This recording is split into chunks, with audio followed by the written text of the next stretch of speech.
Hello, my dear Franken friends, and welcome to Spookyou, your one-stop shop for all things ghastly and ghoulish. I'm your host, Barnabas Vixen, and my, oh my, do we have a terrifying treat for you tonight. I'm gonna go on record here and say that this is the longest story we've ever released here on Spookyou. Coming in at just under 4 hours, we present to you Cursed Tapes and How to Avoid Them, the full 15-part series by Reddit user GryphonAlastare. And a huge thank you to them for allowing our vivacious voiceover virtuoso to tackle this story. His throat only bled twice, and he was a real champ about it, really. Without further ado, let us whisk you away to tonight's story. And I'll see all of you later.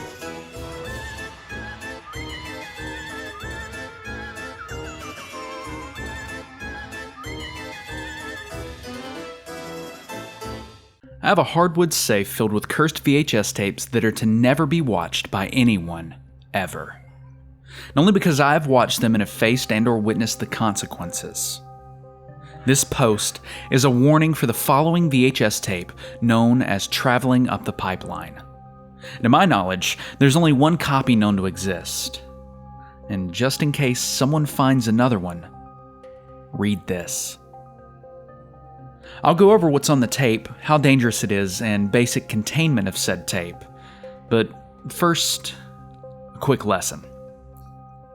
You see, there are 5 levels of danger when it comes to tapes. Level 1, safe. Can watch as many times as you like. Tapes like this typically change upon repeated viewings. Level 2, be cautious. Suggested not to watch. Tapes like this can have an effect on the mind or body. Length of time affected varies, but typically lasts no more than a month. Level 3, dangerous. Do not watch. Tapes like this will usually end in permanent damage to the mind, body, soul, or personal and public property. Level 4, extremely dangerous. Absolutely do not watch. Tapes like this have a high chance to kill the viewer and or destroy things around it. The tape in the ring is a good example. Level 5. Contain or destroy. Watching will lead to more than just death. And tapes like this typically contain entities that will try to do as much damage as possible to whatever they can and try to spread this chaos to everything. The name of the tape is called Traveling Up the Pipeline. It's a blank Sony tape with the title written in pen on the front, and it has no case. The runtime is 85 minutes, and keep it in a secure wooden box with no metal hinges. Metal amplifies whatever energy is contained on the tape. Finally, it has a danger level of 3. I acquired this tape from a hole-in-the-wall antique store that was packed floor to ceiling with things. Now, the owner looked older than Jesus and seemed like he could drop at any moment, but he sold me the tape for $1, so I'm not complaining. I thought the tape was cursed based on title and feeling of weight. Cursed tapes tend to seem or feel heavier without actually being heavier. The weight of whatever that was captured or put on the tape can sometimes make it feel heavier. Also, if you feel a general uneasiness from looking or being near a tape, there's a good chance it's cursed. Anyway, I bought it and took it home. And when watching potentially cursed VHS tapes, I always like to have a friend with me and a friend outside the room who checks in every 5 minutes by knocking. If we don't answer, he goes to the breaker and cuts the power.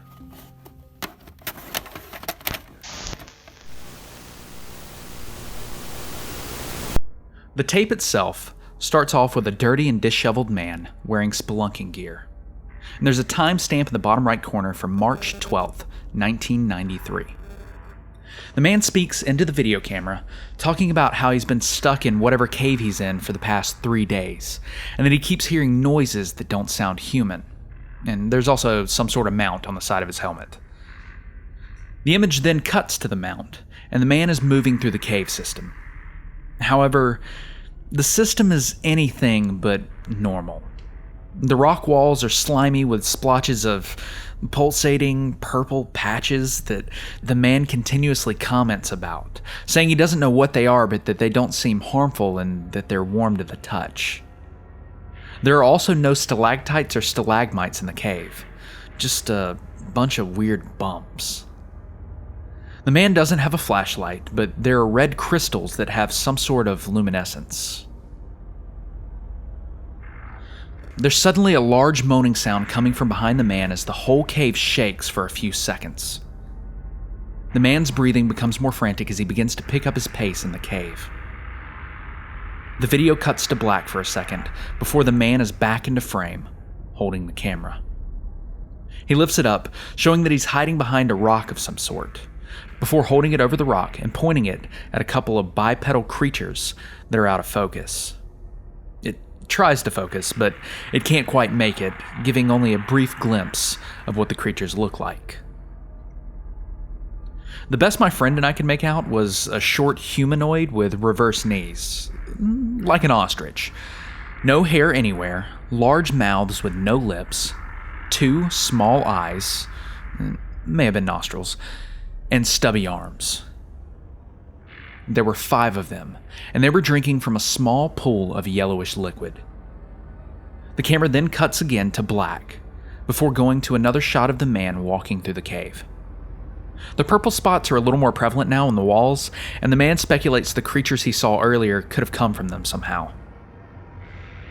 Sometime later, after climbing up a steep incline, the man comes across a giant underground lake of that same yellowish liquid the creatures were drinking before. This liquid is bubbling this time, and the man comments on how it's very hot and he thinks it's an underground hot spring. Suddenly, the entire cavern shakes and he slips into the edge of the lake. There's a loud sizzling sound as he struggles to get out of the liquid, but he makes it out and tries to wipe the liquid off of his pants. He manages to get dry enough for it to stop burning, but then realizes that the liquid has burned holes in his pants and gloves. The man takes a minute to sit on the shore, away from the water, possibly to think, but does not state why. The camera pans over the lake, just in time to see a gigantic, off-white serpent of some sort surface for a moment before it goes back underneath. The man utters the words, "What the fuck?" before he gets up and turns the camera off. After another second of black screen, the camera turns back on to a shot of him looking very distressed. He says that he had found another cave on the other side of the lake, and then pans over to where he was sitting on what was now the far side of the lake. In that same shot, the off-white serpent surfaces out of the liquid and goes back under. The man then pans the camera back to him and talks about how he thinks this might finally be the way out, before showing a much smaller cave that goes up another steep incline. Inside, the walls were becoming more purple than rock. The camera then cuts to black again, before coming back on to show that the cave is now much smaller, and the man has to crouch to fit through it. It was at this point that the friend who was watching the tape with me complained about a weird feeling in her stomach. The man in the video comments on how he thought he had heard another voice, and then the sound of those weird humanoid things from earlier can be heard far behind him. The man begins to panic as he moves faster up the tunnel. The walls at this point are completely purple and pulsating more regularly. And my watch partner started to feel more nauseous and suggested we take a break from watching, so I went to stop the video. But the VCR wouldn't turn off. At that point, I yelled to the friend outside of the room to turn the power off. And a few seconds later, the room went dark, but the TV and VCR remained on. The man at this point was crawling on his stomach through the ever-tightening tunnel as my watch partner was on the ground, with her stomach convulsing and her hand over her mouth. The sound of those humanoids slowly grew louder as the man began panicking and moving faster up the tunnel. My partner began dry heaving, and suddenly a gloved hand reached out of her mouth and began waving wildly. I wasn't sure what to do at first, but my first instinct was to grab the hand and begin to pull. I yelled for my friend outside to get in the room, and when he did, his eyes went wide as he stood in the doorway, frozen. I told him to quit standing there and to get the TV off. By this point, both of the man's arms were coming out of her mouth, and I could hear the man yelling from inside. My friend finally ran over to the TV and unplugged it, but I could still hear the video going. I looked into my watch partner's eyes and only saw tears as she looked at the man's arms, then back up to me in horror. Her skin was getting paler as her mouth stretched further, letting the man's head finally come out. The man looked around, and I could tell he was confused, but his main focus was to get out. He yelled at me to keep pulling and said that something was pulling at his legs. My friend behind me said that he couldn't get the video to stop, so I yelled at him to come over and help me pull. He grabbed the other man's hand, and we pulled together, but the man was suddenly jerked back and he yelled at us to pull harder. In one swift motion, the man was yanked back into her throat, and our arms were pulled in too. The three of us looked at each other in panic. My friend screaming, my watch partner trying to push us away, and me trying to pull the man out still. I heard the man suddenly yell at us to keep pulling because he had a plan. A couple seconds later, my friend and I were launched back, pulling the now slimy man out and onto the ground, his shoes missing. The man quickly got up and looked around before looking at the TV, realizing that his camera footage was being shown through it. My watch partner was knocked onto the ground when he flew out. She was still dry heaving, and I could hear the sounds of those humanoid things coming from her mouth. We all could. I looked up to the man, not knowing what to do until my watch partner said to turn off the camera in between her stomach convulsions. The man fumbled to get the camera off his helmet, but got it off nonetheless and pressed the power button. The TV suddenly went dark, and I heard my watch partner throw up.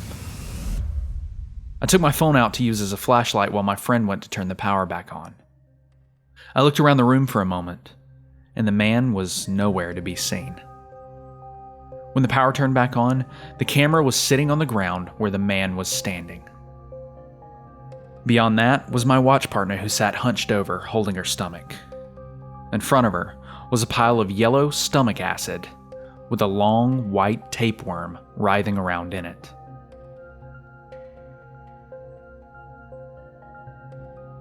I have a hardwood safe filled with cursed VHS tapes that are never to be watched by anyone, ever. And only because I've watched them and have faced and or witnessed the consequences. This post is a warning for the following VHS tape known as Human Coral. Now, I found 2 different copies of this, so I know more to exist. So just in case you have found one, read this before you decide to watch it. The name of the tapes are called Human Coral 4 and Human Coral 2. They're blank Maxwell tapes still in their case. The titles are written on both the cases and the tapes. Human Coral 2's runtime is about 3 hours, while Human Coral 4's runtime is 5 hours 23 minutes. There are no strict containment guidelines for these tapes, as they do not lure you to watch them, but I would recommend keeping them away from curious minds. If you're going to keep them locked up, put them in a wooden container with no metal hinges, as metal amplifies the energy of cursed objects. Finally, both tapes have a danger level of 2. See Part 1 for the danger guide on cursed VHS tapes. As I stated, I found 2 Human Coral tapes. Number 4 was at an estate sale, and number 2 was in an independent thrift store. I'll start with number 2.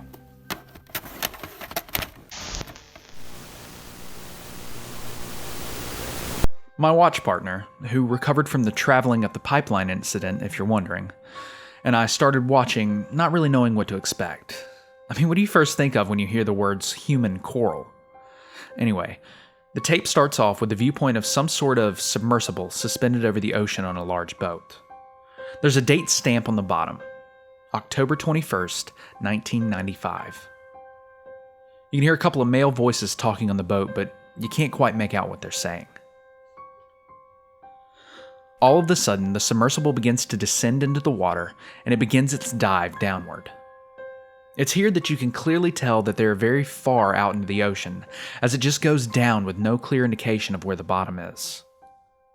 This takes up the first 2.5 hours of the tape, until a dim red glow comes into view.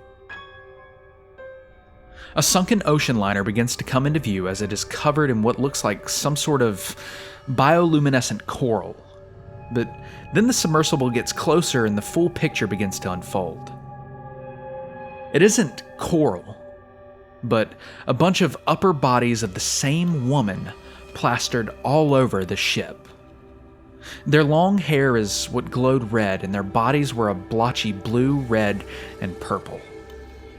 Some of the bodies had additional arms and heads growing out of them. Their eyes were a milky white with the remnants of a pupil in the center. Their mouths looked like they were gasping for something, but it wasn't air. Different types of fish would swim around them just like they were normal coral, and sometimes you could see one of the women grab one and eat it. None of them reached for the submersible, but they did seem curious as most of them stared at it when it got close. The power suddenly shut off as my watch partner and I both realized that we didn't answer when my friend knocked on the door. We were both too mesmerized by the coral to answer. And when my friend came into the room to make sure we were okay, we both yelled at him for turning it off. He yelled back at us, resulting in a small fight. So we decided it was best to take a little break. It was during the break that my watch partner and I both realized what we had just done, and came to the conclusion that the tape has some sort of ability to attract the viewer when they look in the coral, no matter the gender. With this in mind, we decided to slightly change what my friend would do. Instead of knocking, we would leave the door open and move the couch we were sitting on so our friend could easily see us. If we did anything weird, he would cut the power.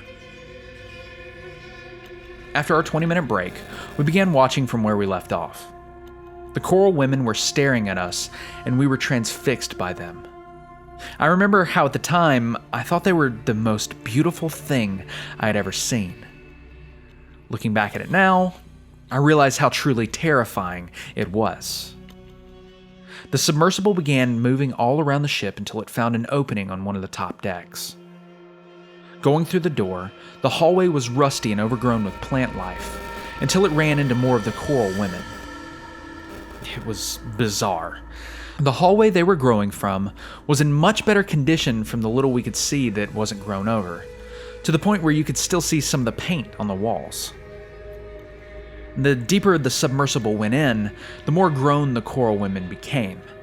Some had grown out so much that you could see legs that were still fused together. The coral women kept staring at the camera. Some seemed to be beckoning the submersible to come closer, and then pointing it in another direction down a different hall. They were leading it somewhere, and if it tried to go down a different hall, the coral women would make it impossible for it to fit through. After following the path they sent it down, it opened into a large room where every surface had a fully grown coral woman. Some were attached at the feet, some were attached by a hand. There was one where her back was fused to the wall, and several other coral women were growing out of her.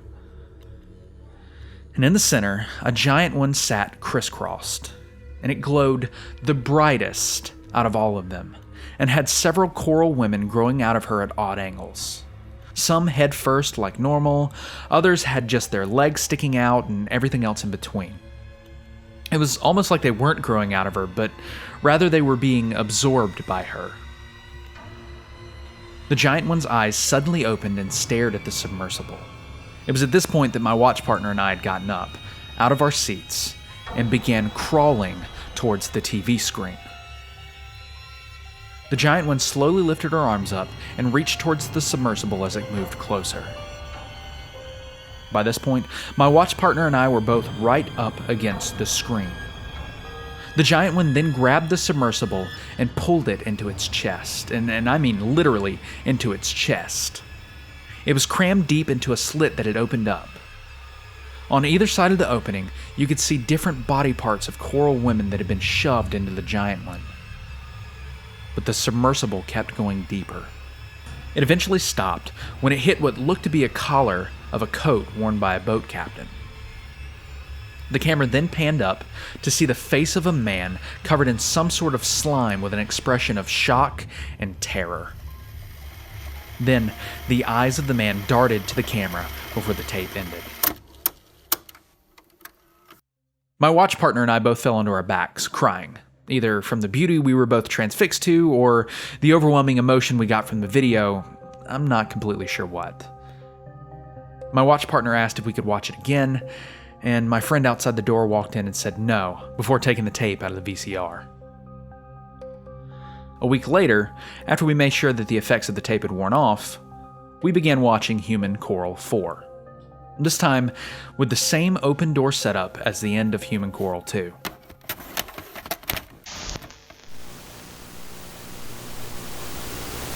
Human Coral 4 is much different than 2, in that it already starts at the bottom of the sea. It is a static camera that pans to the left and right, with a date stamp at the bottom reading October 19th, 1996, almost a full year after the last one. It looks like this was some sort of surveillance footage for something. And for the first 3 hours, there's nothing, until a figure shows up in the distance, just inside of the light range of the camera. It isn't clear what it looks like, but my watch partner and I knew it was a coral woman. At this point, the camera stops panning and focuses on it. It was different from the ones in the last video. There seemed to be only one of them. Its hair was shoulder length, and the body was colored in patches of black, dark blue, and gray. A few minutes later into the video, the camera zooms in, and you can see that the eyes are reflective, much like a normal deep-sea fish. It was moving slowly, but right towards the camera, and it had the most unnerving smile I'd seen for a while. The biggest difference was that this version of the coral woman didn't instill a feeling of yearning or lust. It instilled fear. The kind of fear where you can't move. The kind of fear that keeps you wanting to see more. The kind of fear that makes you easy prey. I couldn't look away, but I told my friend outside the door to be ready to cut the power. It suddenly stopped in place and stared at the camera. A man's voice over a radio came on, reporting about the coral woman to someone, and then another man responded and said he would check it out. About 45 minutes later, a man in a heavy-duty looking diving suit walked past the camera towards the coral woman before slowing and saying something over the radio. It was a little garbled, but he said, "What am I looking at? I'm not sure what this is. It's getting harder to move." After a minute or two, the man in the diving suit stops moving. The coral woman then begins to move again, but this time, faster. And this time, I noticed that she wasn't lifting her feet. She was dragging them on the ground. When she got up close to the man, she was much bigger than he was by at least 3 feet. The last thing the man said was that he couldn't move before she wrapped her arms around him and began slowly sinking into the ground. The cries of panic that the man yelled out still haunt me to this day. Once he was finally underneath the sand, his radio cut off. The camera is suddenly knocked back by something rising from the seafloor.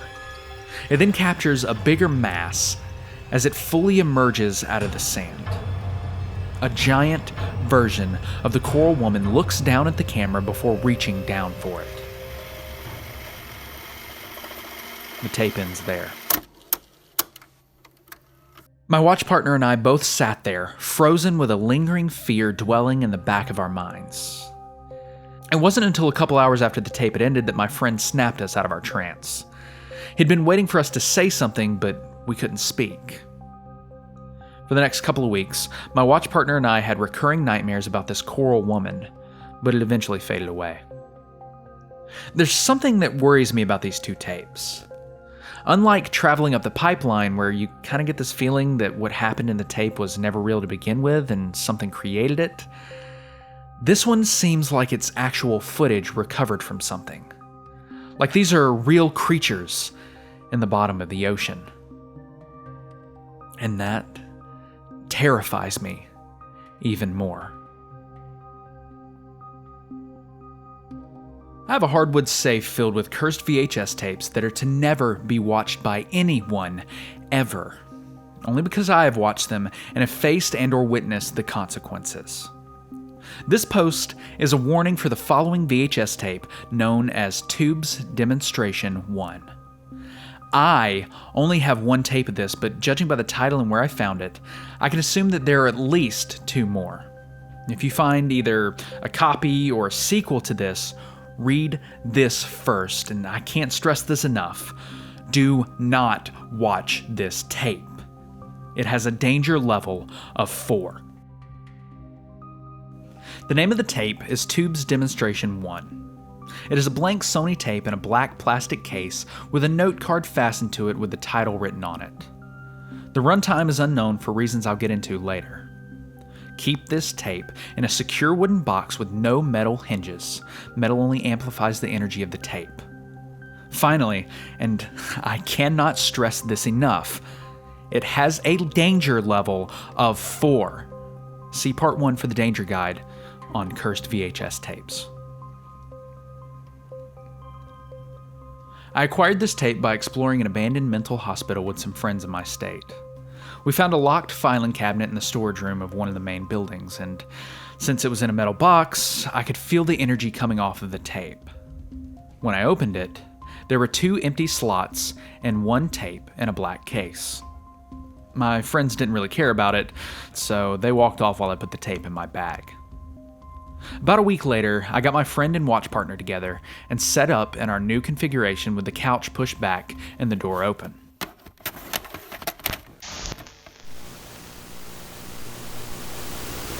The video started with a title card saying it belonged to the mental hospital I took it from, and that taking it from the premises was unlawful and punishable with a large fine and jail time.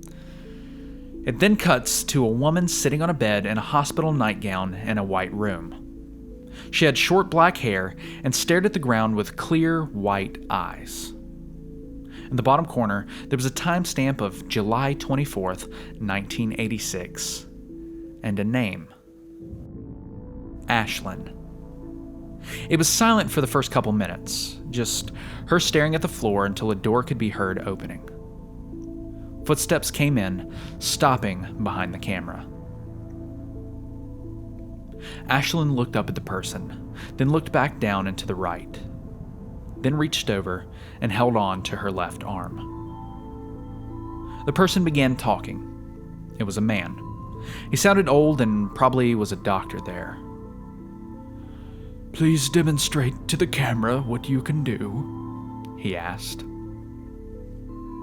"Why? So you can tell me I'm making it up? So you can tell me it's all in my head?" she said. She turned her attention to the man. "This entire time you've told me it's fake. You've told me that there's no physical way for my body to change like it does," she yelled.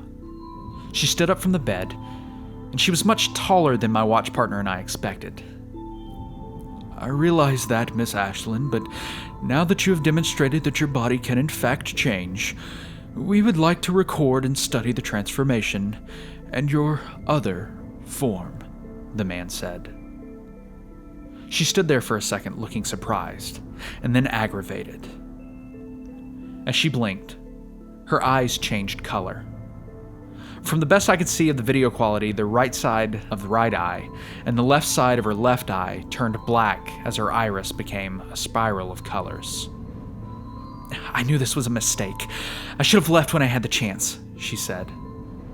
"I'm sorry, Miss Ashlyn, but we can't let you leave until we have documentation at the very least," the man said. She stood there for a second before looking down and closing her eyes, then opening them. Looking at the man's location, her pupils now dilated at sporadic angles. "Fine," she said, as rocky protrusions bulged out of the side of her arms. Her skin began changing colors.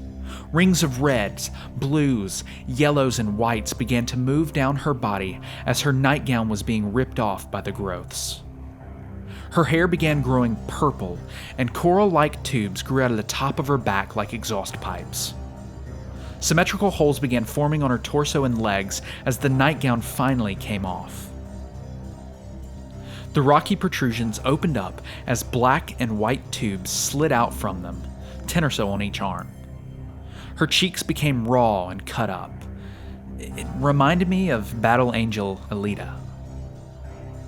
She suddenly fell to her knees, clutching her stomach as a red liquid spewed from the exhaust pipes on her back and onto the walls.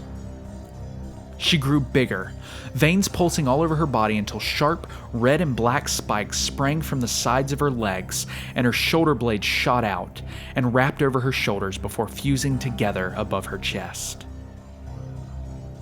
She stopped growing when her head nearly touched the ceiling, still on her knees.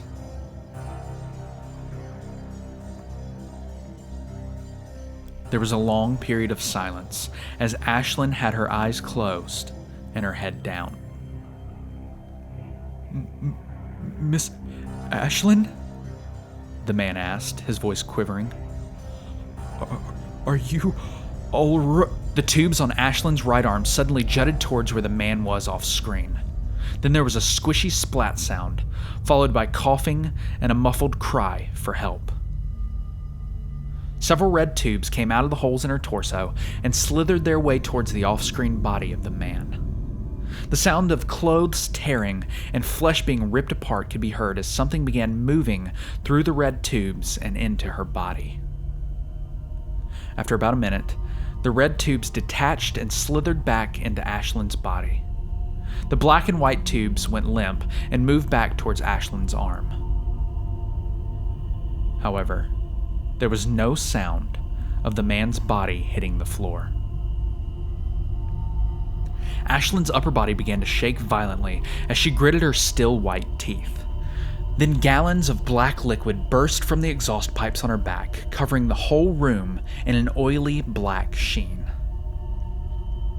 My watch partner mentioned that what she just saw was going to give her nightmares, and that must have triggered what happened next. Ashlyn opened her eyes, and they were staring at me. The black and white tubes from her arms shot out towards the camera and through the screen, embedding themselves in the walls of my watch room. My friend outside the door saw this and ran to turn the power off. Ashlyn, on the other hand, was already crawling out of the TV, and she could just barely fit through the large flat screen. My watch partner had the right idea and managed to jump in between two tubes and out the door, but when I tried to do the same, the tubes bloated up, making it impossible to get through. By the time I turned around, Ashlyn was already in the room and took up more than half the space. She reached for me with both hands and grabbed me by the torso, and then brought me up to her face. I struggled to get free, but she shushed me and told me to look into her eyes. Her voice sounded like 10 homogeneous, pixelated voices in one. Her pupils suddenly moved out of her eyes and then fell back in like a water droplet into a pond. And I felt like I fell into them too. And then it all went dark.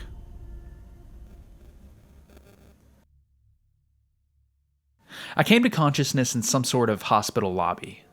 I wasn't really sure what was going on until I saw Ashlyn in her human form walk into the lobby with a man. The man led the way to the front desk where a woman sat, and he checked Ashlyn into the hospital. She looked guilty of something, but I wasn't quite sure what.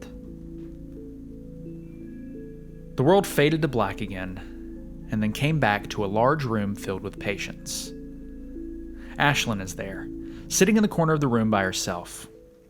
The room begins to change around her. Patients come and go, and a season or two changes when suddenly another woman shows up at her table, a patient as well. A couple days go by as they talk, and then Ashlyn decides to show this person her hand as it begins to change colors and grow holes. The woman recoils in horror and runs away from the table. Everything fades away again as it becomes a solitary confinement room, and again, days go by, with every now and then a man coming in and injecting a needle into her arm. Time goes back to normal as the man comes in again, but Ashlyn refuses the needle and tries to push the man away. Then, 2 men in white clothes come in and restrain her. She tries to shake them off, and eventually the black and white tubes come out of her arms and pin them into the walls. The exhaust pipes pop out of her back as her body only partially changes. She grabs the man with the needle with one of the tubes and throws him against the metal door to her room, hard enough to dent it. Her eyes spiral with different reds until she realizes what she had just done and reverts back to her normal form. The room then fades to black, and I pop up in the hospital room, coated in the oily black substance, with Ashlyn in her human form sitting on the bed looking at her nails. I have been waiting in this room for a very long time, she said before looking up at me. I took a step backwards, but I slipped in the liquid and fell on my back. Sorry about that. He didn't agree with me, she said as she stood up from the bed. What are you? I asked, not sure what else to do. Why is it that everyone asks, what are you? Huh? It's never a, hi, how are you doing? Or, I love your nails, did you just get them done? No, it's always, what are you? She said as she walked over to me. I felt a cold rush of adrenaline enter my body as I backed away from her until I hit a wall. Suddenly, I felt something rubbery under my hand and looked down to see a large scrap of warped skin.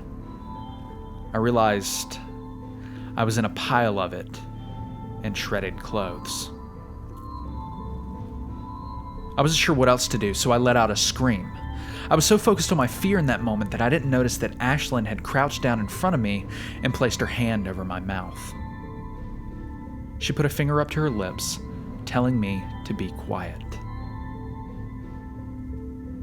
Her nails were painted black, the same color and sheen of the walls. I'm going to take my hand off of your mouth, and when I do, you're going to stop screaming, or I'll do the same to you what I did to that doctor. Okay?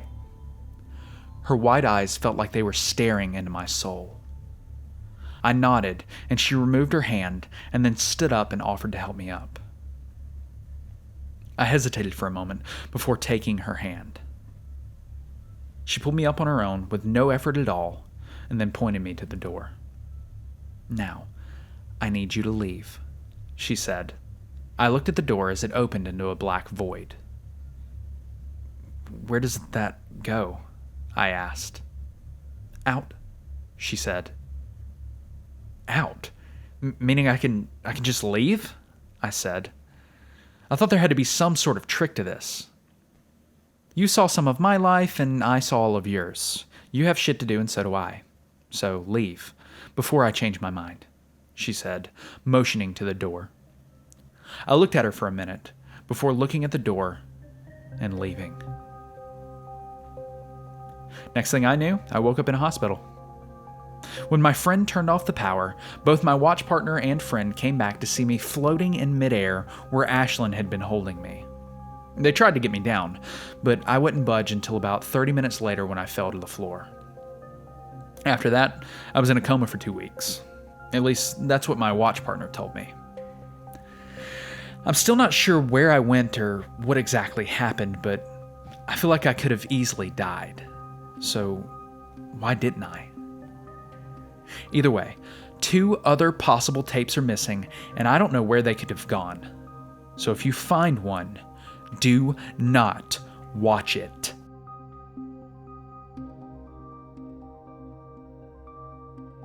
I have a hardwood safe filled with cursed VHS tapes that are to never be watched by anyone ever. Only because I have watched them and have faced and or witnessed the consequences. This post is a warning for the following VHS tape known as the Black Magic Virus. I'm not sure if there are any more of them, but this video is a visual hazard with a danger level of 3. See part 1 for the danger guide on cursed VHS tapes. The name of the tape is the Black Magic Virus. It is a blank Memorex tape with the title written on the cover and the tape itself. Runtime is about 10 minutes, and securing it may not be an issue, but just in case, keep it in a secure wooden container with no metal hinges or metal locks. Metal only amplifies the energy of the tapes. Finally, this tape has a danger level 3. This may change in the future, however. I acquired this tape from a friend online. This friend likes finding cursed objects, and on her most recent hunt, she stumbled across this tape and sent it to me. She didn't watch it, but she could tell there was something off about it, which, for someone who collects cursed objects, means there's something wrong with the tape.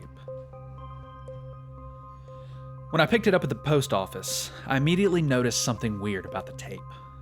As I grabbed hold of the box the tape was in, I felt as if something was watching me. I couldn't place my finger as to where or what was watching me, but I knew that was a sign that this tape is cursed. I took it home with me, unboxed it, and put it in my safe. A week passed before my watch partner and friend could get together, and throughout that week, I felt like something else was in my house with me. Like I was being haunted by something. When we were all ready, I went to get the tape and noticed that it had moved in the safe. I told the other two about this and how I felt like I was being watched, but we agreed to watch the tape anyway.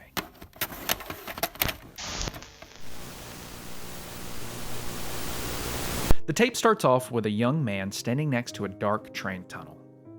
Someone else is holding the camera. The date stamp at the bottom read November 17th, 1989. The man looks a little smug as he holds his long coat closed. There's a woman's voice behind the camera that says they're good to go. The man then begins speaking. Hello! We are at the Black Magic Train Tunnel, home to one of the worst train accidents you've never heard of, and for good reason, which we'll get into in a little bit, the man says, as he takes out a flashlight and motions the camera to follow along. They begin to walk further into the tunnel, but the man looks like he is maneuvering around things that are not there. Occasionally he says, "Excuse me," before walking on, like he's passing someone.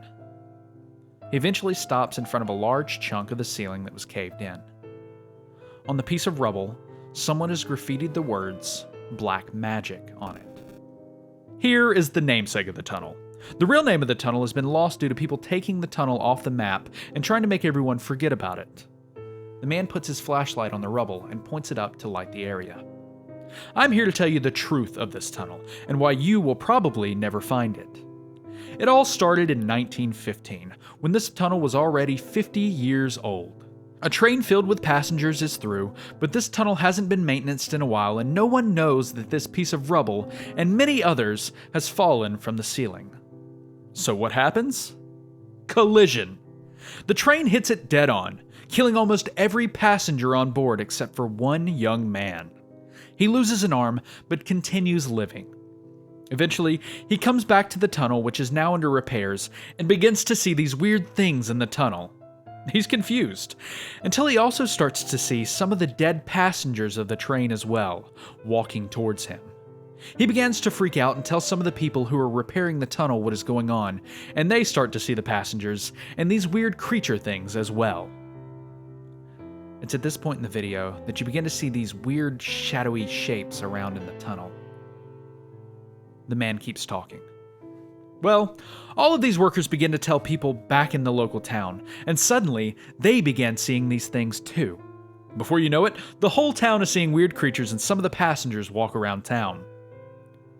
Suddenly, there's a head that pokes out of the top of the rubble, or at least it looked like a head before it got closer to the man.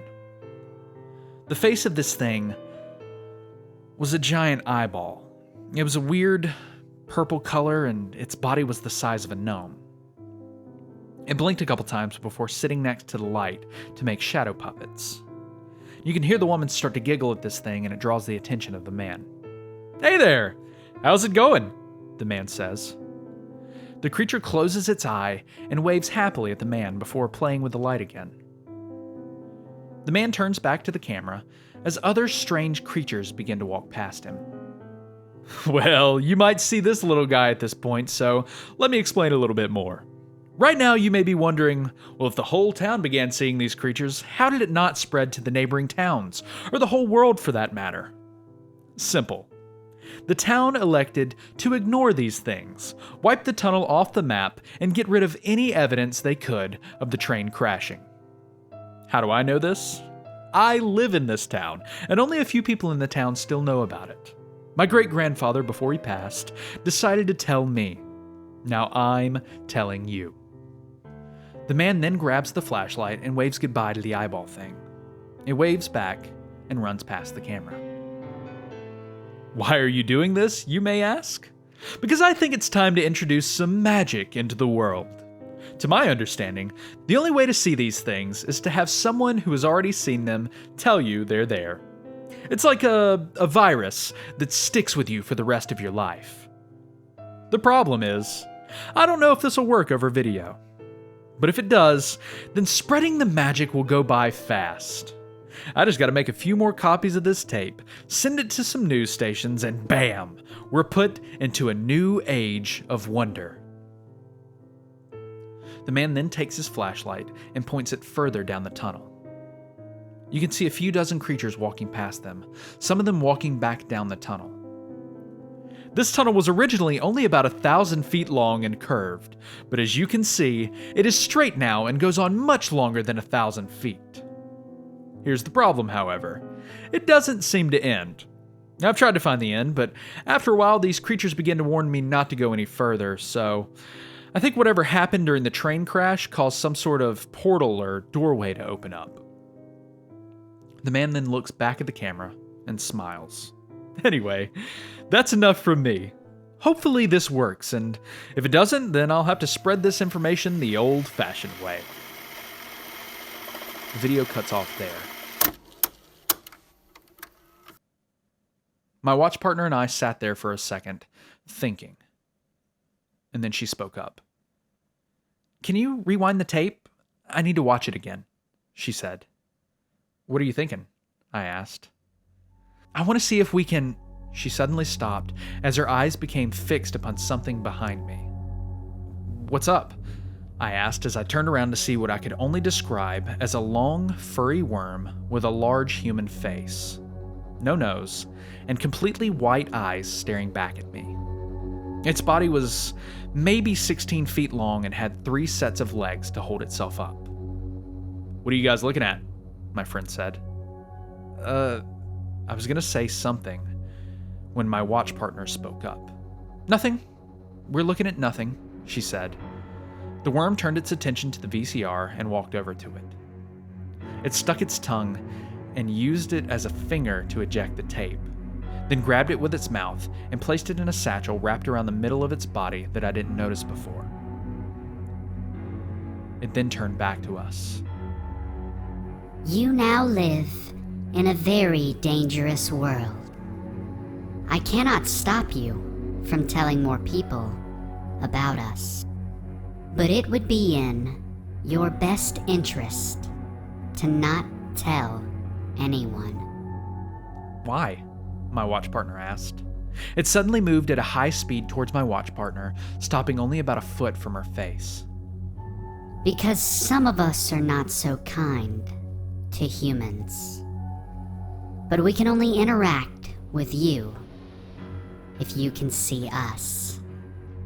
It moved in closer to her face. "And some wish only violence. And they know when you can see them." "Seriously, what are you talking to? The tape make you crazy or something?" my friend asked. "Shut up for a second. I'll explain later," my watch partner exclaimed. A thought crossed my mind at that moment. "Wait, why are you taking the tape now? I assume you're the thing that was watching me all week? Why wait until now to take it?"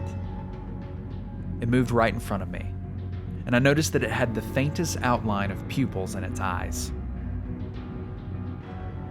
"Because we can only interact with objects if someone can see us. We are like ghosts in your world. The creature stared at me for a while before squinting its eyes and taking a step back. You will be safe. The thing you need to worry about is in your head, It said, before turning to the doorway and running through it so fast that I barely saw it move in the first place. My friend felt a rush of wind go past him, then saw us looking at him. "All right, what the hell is going on?" he asked. My watch partner and I looked at each other before looking back at him. "Trust us. You really don't want to know," I said. It's been a short while since that incident, and I haven't run into anything that I would consider hostile. I've seen quite a few creatures since then, but it's sporadic. I can go days without seeing anything, but whenever I do, they ask me to help them with things. They all seem friendly, but that makes me worry. When will I find one that's hostile? And the thing the worm creature said about what's in my head still haunts me because I think I know what it is, and I still don't know what she wants. Either way, I figured out a little more about this black magic virus. In order to infect someone with it, one of these creatures needs to be around, and you need to specifically mention the creature to someone within their line of sight. You can't get infected any other way, so don't worry about it when you read this post. I'm not sure how many copies of this tape there are, or if it was the only one, but it is no longer in my possession. If you find one, I recommend containing or destroying it. Alternatively, if anyone finds a copy or any other cursed VHS tapes, feel free to message me if you want to get rid of it. I'll gladly take it off your hands.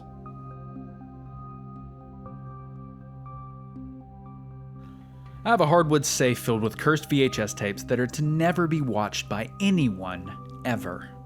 Only because I have watched them and have faced and or witnessed the consequences. This post is a warning for the following VHS tape known as The Demon Girl of Room 2142. I only have one copy, and I swear to God I hope that no one else finds another one because this is a danger level of 5. Now I will explain how I survived later. The name of the tape is Suzuka. It's a tape in its cover, distributed by US Manga Corps. However, I can't find any evidence of it in any records or catalogs relating to US Manga Corps or any of its subsidiaries. The runtime's about 30 minutes. Destroy this tape using fire or seal it in a wooden box with no metal hinges or locks. Metal only amplifies the energy of the tape. And once again, danger level of 5. See part 1 for the danger guide on cursed VHS tapes. If you haven't figured it out yet, this tape is an anime. I didn't even think that could happen until I found it in the bowels of a 4-story antique store that my friend, Story, told me to check out. Yes, his name is Story. Apparently there were more floors, but I couldn't find any stairs that went below the 4th. Anyway, the energy that came off of it was odd. I sensed it as soon as I walked into the room it was in. I even saw one of those creatures from the black magic virus tape, and they told me I shouldn't walk into the room. I'll be calling these creatures magicians from now on. The closer I got to the tape, the weirder I felt until I actually found it and grabbed it. The feeling went away in an instant, but I was drawn towards the cover. It was mostly black, aside from the title on the top and an upper torso of a high school anime girl with long black hair and a black school uniform surrounded by a black mist. The most noticeable thing about her was her eyes. The whites of them were black, and her left iris was red while the right one was yellow. I could swear I saw her moving in some way. Either the mist was moving around her or her hair was moving or something, but my mind couldn't exactly comprehend how. When I left the room, the magician asked me if I knew what I was doing. And I told it that I have experience dealing with cursed tapes, and that's how I was able to see that magician in the first place. It then scoffed at me and wished me luck before walking away. Later that week, I got the watch party together. My watch partner next to me on the couch, and my friend outside, now with a switch wired up to the circuit breaker so that he could cut it off instantly. I told them what had happened when I found it, and my watch partner was actually hesitant at first, but decided to go through with it.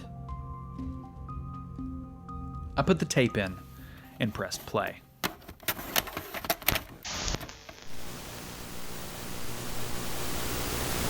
Now this is a graphic gore warning.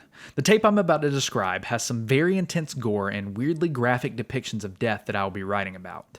If you do not like that, or if it triggers you, stop reading now.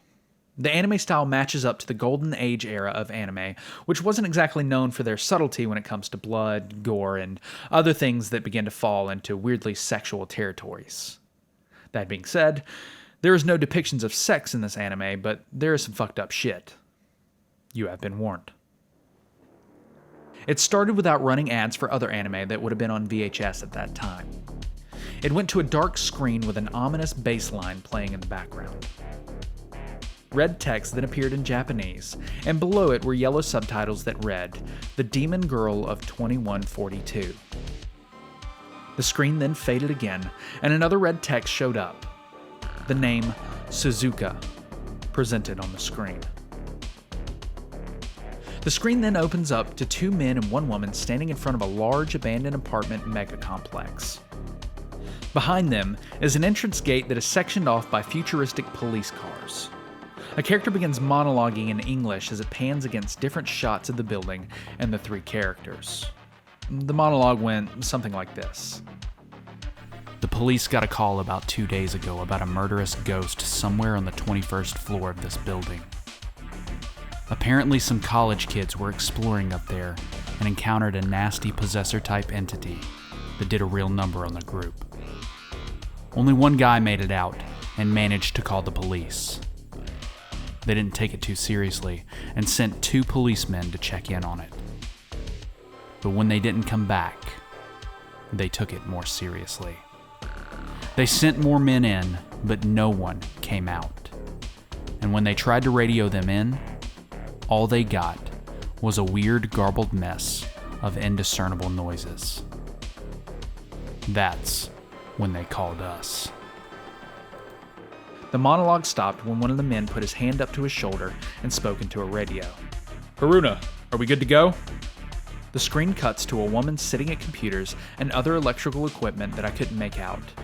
Underneath a text, outside next to some cop cars. "You're good to go. Daisuke, you take point since you have the shoulder-mounted camera," the woman said. "Sounds good," the man responded. He then reached for a switch for the equipment on his back. They all were wearing something that looked like the equivalent of a proton pack, but instead of a gun attached to the side, a tube ran along their right arms with some sort of emitter attached to their wrist and a cord attached to a visor over their eyes. "All right, let's go," Daisuke said. The 2 others followed behind him as they went into the building. There are a few shots of them walking up the stairs of the building with flashlights, and we get short introductions to the 4 characters. Haruna, the tech wizard and researcher of the team. Daisuke, the team leader and the longest running member that hasn't quit or died. Aito, the goofball type character that has been with the team for a couple of years. And Ayako, the newest member. When they get to the 21st floor, they notice blood running from underneath the door. They all press a button on their wrist emitters as they light up and extend slightly. Daisuke gives a thumbs up before opening the door. The hallway they enter is covered in blood. Ayako gasps silently at the sight. Daisuke looks around the hall from the doorway for a second before looking back to Ayato and Ayako. "It doesn't seem to be nesting, so we can cross a nester off the list," he said. "Nester?" Ayako asked. "An entity that creates a suitable spawning ground for more ghosts, spirits, demons, you name it," Ayato said. Suddenly, there's a commotion further down the hall coming from an open room. Daisuke sticks his head out, signaling the others to stand back until the commotion stops. Then he turns to Ayato and Ayako with a finger over his lips and begins moving quietly towards the open room. They all move slowly towards the room, and then it cuts to Haruna, outside at her computer monitoring the footage. Another frazzled-looking young man is standing behind her watching the screen. When he points to the open door, the other 3 are walking towards. "There! That's the room where it happened," the man said. "Daisuke, we have confirmation that that room is where the initial possession took place," Haruna said, talking into her radio. She puts it down, then stares at the screen for a little while longer, thinking. "Why are there no bodies?" she said quietly to herself. It cuts back to Daisuke, who confirms the call on the radio and tells the other two, and then keeps moving forward. The sound of a knife chopping something gets louder as they near the door. They all stop on one side of the door, then Daisuke raises his hand in a hold position while he looks inside. The shot switches to a first-person view as he sees what looks like Suzuka, the woman on the cover of the tape, chopping something up with a knife with her back turned. The room around her is covered in blood, but there are still no bodies. She then sticks something in her mouth as she tilts her head up, and we see an arm sticking out of her mouth as it slowly slides down her throat and disappears. She then goes back to cutting up whatever's in front of her. Daisuke quickly leans back behind the door and looks forward, wide-eyed in terror. "What do we got?" Aito whispers. A feeder," he said, still in shock. "A feeder," Aito whispers, now also wide-eyed. "A what?" Ayako whispers. "I knew it," Haruna said over the radio. "Ayako, a feeder is an entity that feeds off of bodies to build power, dead or alive." "But we've got an abnormal one," Daisuke interrupted, looking down at Ayako, still afraid. "Feeders are typically fat and bloated. This one is skinny. And with the intel we've got, this thing has eaten 3 teams of cops, 1 SWAT team, and whatever poor unfortunate souls were already in the building as well." "Oh my god," Ayako whispers, covering her mouth with her hand. "Okay, how are we going to take care of it?" Aito whispers. Daisuke thinks for a moment before looking back over at Aito. He's about to say something when a hand comes around the corner and grabs him by his collar, yanking him into the room. The shot cuts to Daisuke being thrown across the room and landing on his side, sliding in the blood and crashing into the wall the woman was feeding at. "Didn't your mother ever teach you it's impolite to spy on others?" Suzuka said, walking over to him. It cuts back to Ayako and Aito, who look at each other in panic before Ayako runs into the room. Aito tries to grab her but misses. He panics for a moment before letting out a worried sigh and running in after her. The shot moves back into the room where Aito joins Ayako. Both of them point their emitters at the woman. "Oh? I thought there was more of you. Guess I was right. So what's your guys' plan? You gonna try to kill me? Shoot me where I stand?" Suzuka said, motioning around the room. It cuts to shots of Aito and Ayako glancing around the room where bullet holes pocket every wall and empty shells litter the ground. It then cuts back to Suzuka. "Unless you have something bigger than .40 caliber, you're not going to get out of here alive. And you want to know the worst part?" Her red eye began to glow as she motioned her head to the right. The door to the room slammed shut. "You're stuck in here with me," she said, reaching behind her back as she begins to walk towards Ayako, pulling out a dirty knife, when she's suddenly hit in the back by a bright blast. The woman jerks forward in pain, and then the shot cuts to Daisuke on one knee with his emitter pointed at Suzuka. "Sorry, lady, but we're specialists," Daisuke said as he stood up. Suzuka stands there for a moment, leaned over with her hair covering her face. A second or two passes before she starts to laugh to herself. "Do it again," she said quietly. "What?" Ayako said. "Do it again!" Suzuka yelled as she ran towards Ayako, knife first. It cuts to Ayako, who fired on instinct at Suzuka. A bright flash and a red beam shoots out of her wrist emitter and hits Suzuka square in the chest. Aito and Daisuke follow suit. Suzuka stands there with her head tilted upwards, screaming, unable to move. Eventually, they stop firing and she lets her head fall down. The door suddenly swings open and it cuts to Suzuka's face as she lifts her head back up. The camera zooms in on her yellow eye. It then cuts to a shot of Suzuka from behind Aito and Ayako. Suzuka's body begins to bulge and expand in different areas until tears begin appearing on her flesh. Aito realizes what's going on and runs out the door, but Ayako stands there in fear.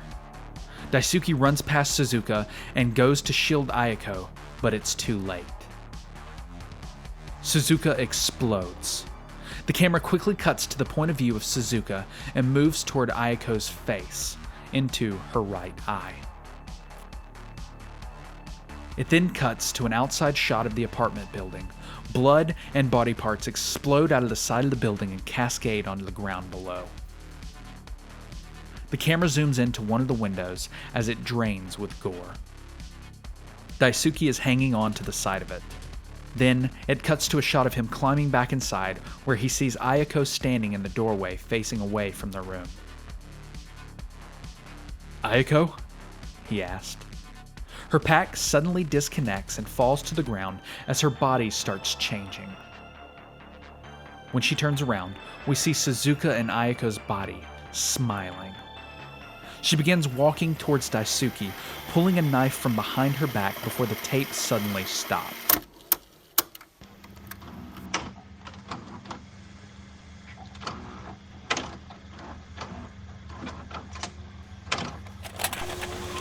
The VCR started making weird sounds, like every moving part in it was turning in every direction. "Cut the power!" my watch partner yelled. My friend flipped the switch and it went dark. However, we could hear the actual tape begin to spool out of the VCR. Cracks of light showed up near the VCR, and we realized it was coming from the tape itself. "Turn the power back on!" I shouted. My friend flipped the switch, and when the lights came back on, everything stopped. The VCR stopped making sounds, and the tape was no longer lit up. "What the hell just happened?" I asked. I looked at my friend, who shrugged, and then I looked at my watch partner. I wasn't sure how to react, but it was her body, her face. She now had long, black hair, a black schoolgirl outfit, and her eyes were a familiar black, red, and yellow. "Hello, boys," she said, as she pulled a knife out of somewhere and tried to stab my leg. I managed to move out of the way and off of the couch. A black mist formed around her, quickly dispersing throughout the room. "It's about time someone brought me into this world. My friends and I have been waiting for so long. Well, at least I made it," she said as she took another swing at me. She nicked my arm as I got away, and I ran out the door and crashed into my friend, causing us both to fall to the ground. Suzuka was close behind me, so I rushed to move away, but my friend wasn't so lucky. She knelt on top of him and stabbed him in the gut. He let out a scream of pain as she pulled the knife back out. "I'll come back for you later," she said, getting back up and looking at me. I got up as quickly as I could and ran, but a black shroud covered the entire hallway, blocking me from getting any further. I turned around to see her with her hand on the wall, where I assumed she created the shroud. "You can scream if you'd like, but as a reward for bringing me here, I'll make your death swift and mostly painless," she said as she came walking towards me, laughing to herself. I thought that was the end. I was finally going to die from watching one of these tapes. There was nowhere to go, and nothing I could do. I was just about to give in when black and white tubes suddenly came out from behind her, grabbing Suzuka by the arms and legs. She was then struck in the back, and my watch partner came flying out, falling in front of me. What was left was a humanoid figure being held up by the tubes. It was quickly pulled into the shroud behind it, and the sound of screaming and flesh being stabbed was all I could hear until there was nothing left. A pair of multicolored eyes became visible through the darkness, and I heard a voice in my head. "You still have shit to do," Ashlyn said. The shroud vanished after that, and we were back in the hallway. "What the fuck just happened?" my friend on the ground said. I stood there flabbergasted for a moment. I think we just got our asses saved," I said. "Great. Can you call an ambulance, please? Kinda bleeding out here." We took my friend to a hospital. He's in bad condition, and the doctor said it was going to take time for him to recover.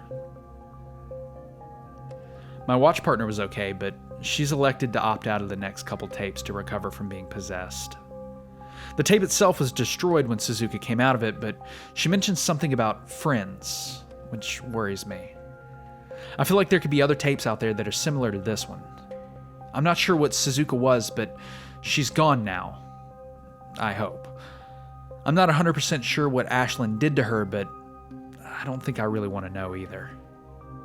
I have a temporary watch party until my friends come back. I'll introduce them in the next part, but holy shit. I have a feeling I've started something that I can't reverse. Anyway, if anyone has a cursed VHS tape that they want to get off their hands, feel free to message me and we'll work something out.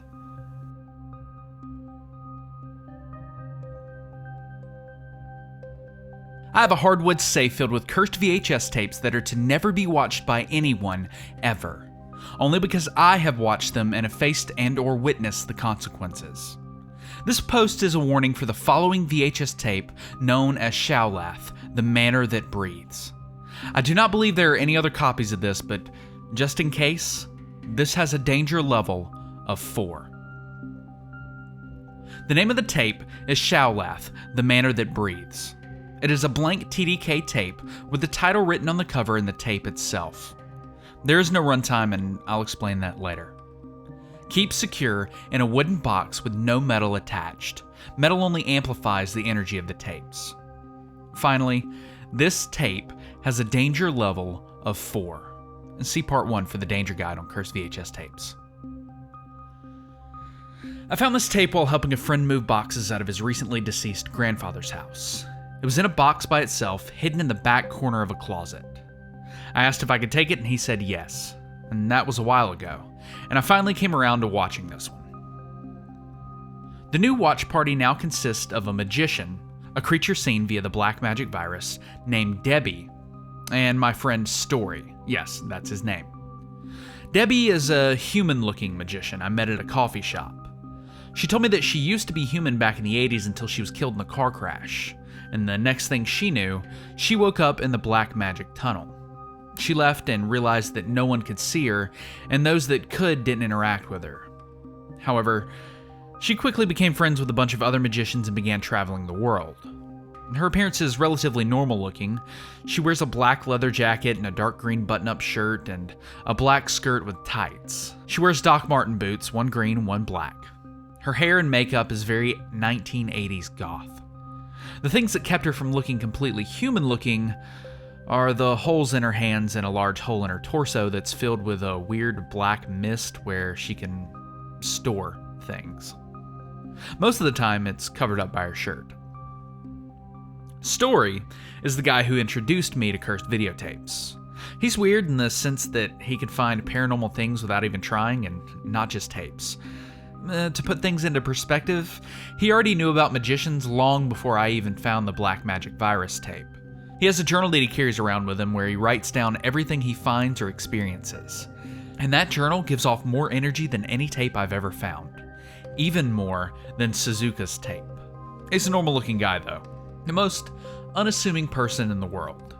He has a black jacket he wears everywhere, a black paperboy hat, blue jeans, and red and white Converse. He's also kind of quiet and doesn't talk about his experiences unless he trusts you. He doesn't want to seem crazy, and I made sure to get his permission to talk about him before I wrote this, just to be clear. So Story sat outside the doorway with the kill switch while Debbie sat on the couch with me. And I quickly brushed them up on the kind of things that my previous watch party and I had encountered while watching and made sure they were both up to the task. Story was good to go, and Debbie said, in her words, "I've already died once. I'll be fine." I took the tape out of the cover and placed it into the VCR.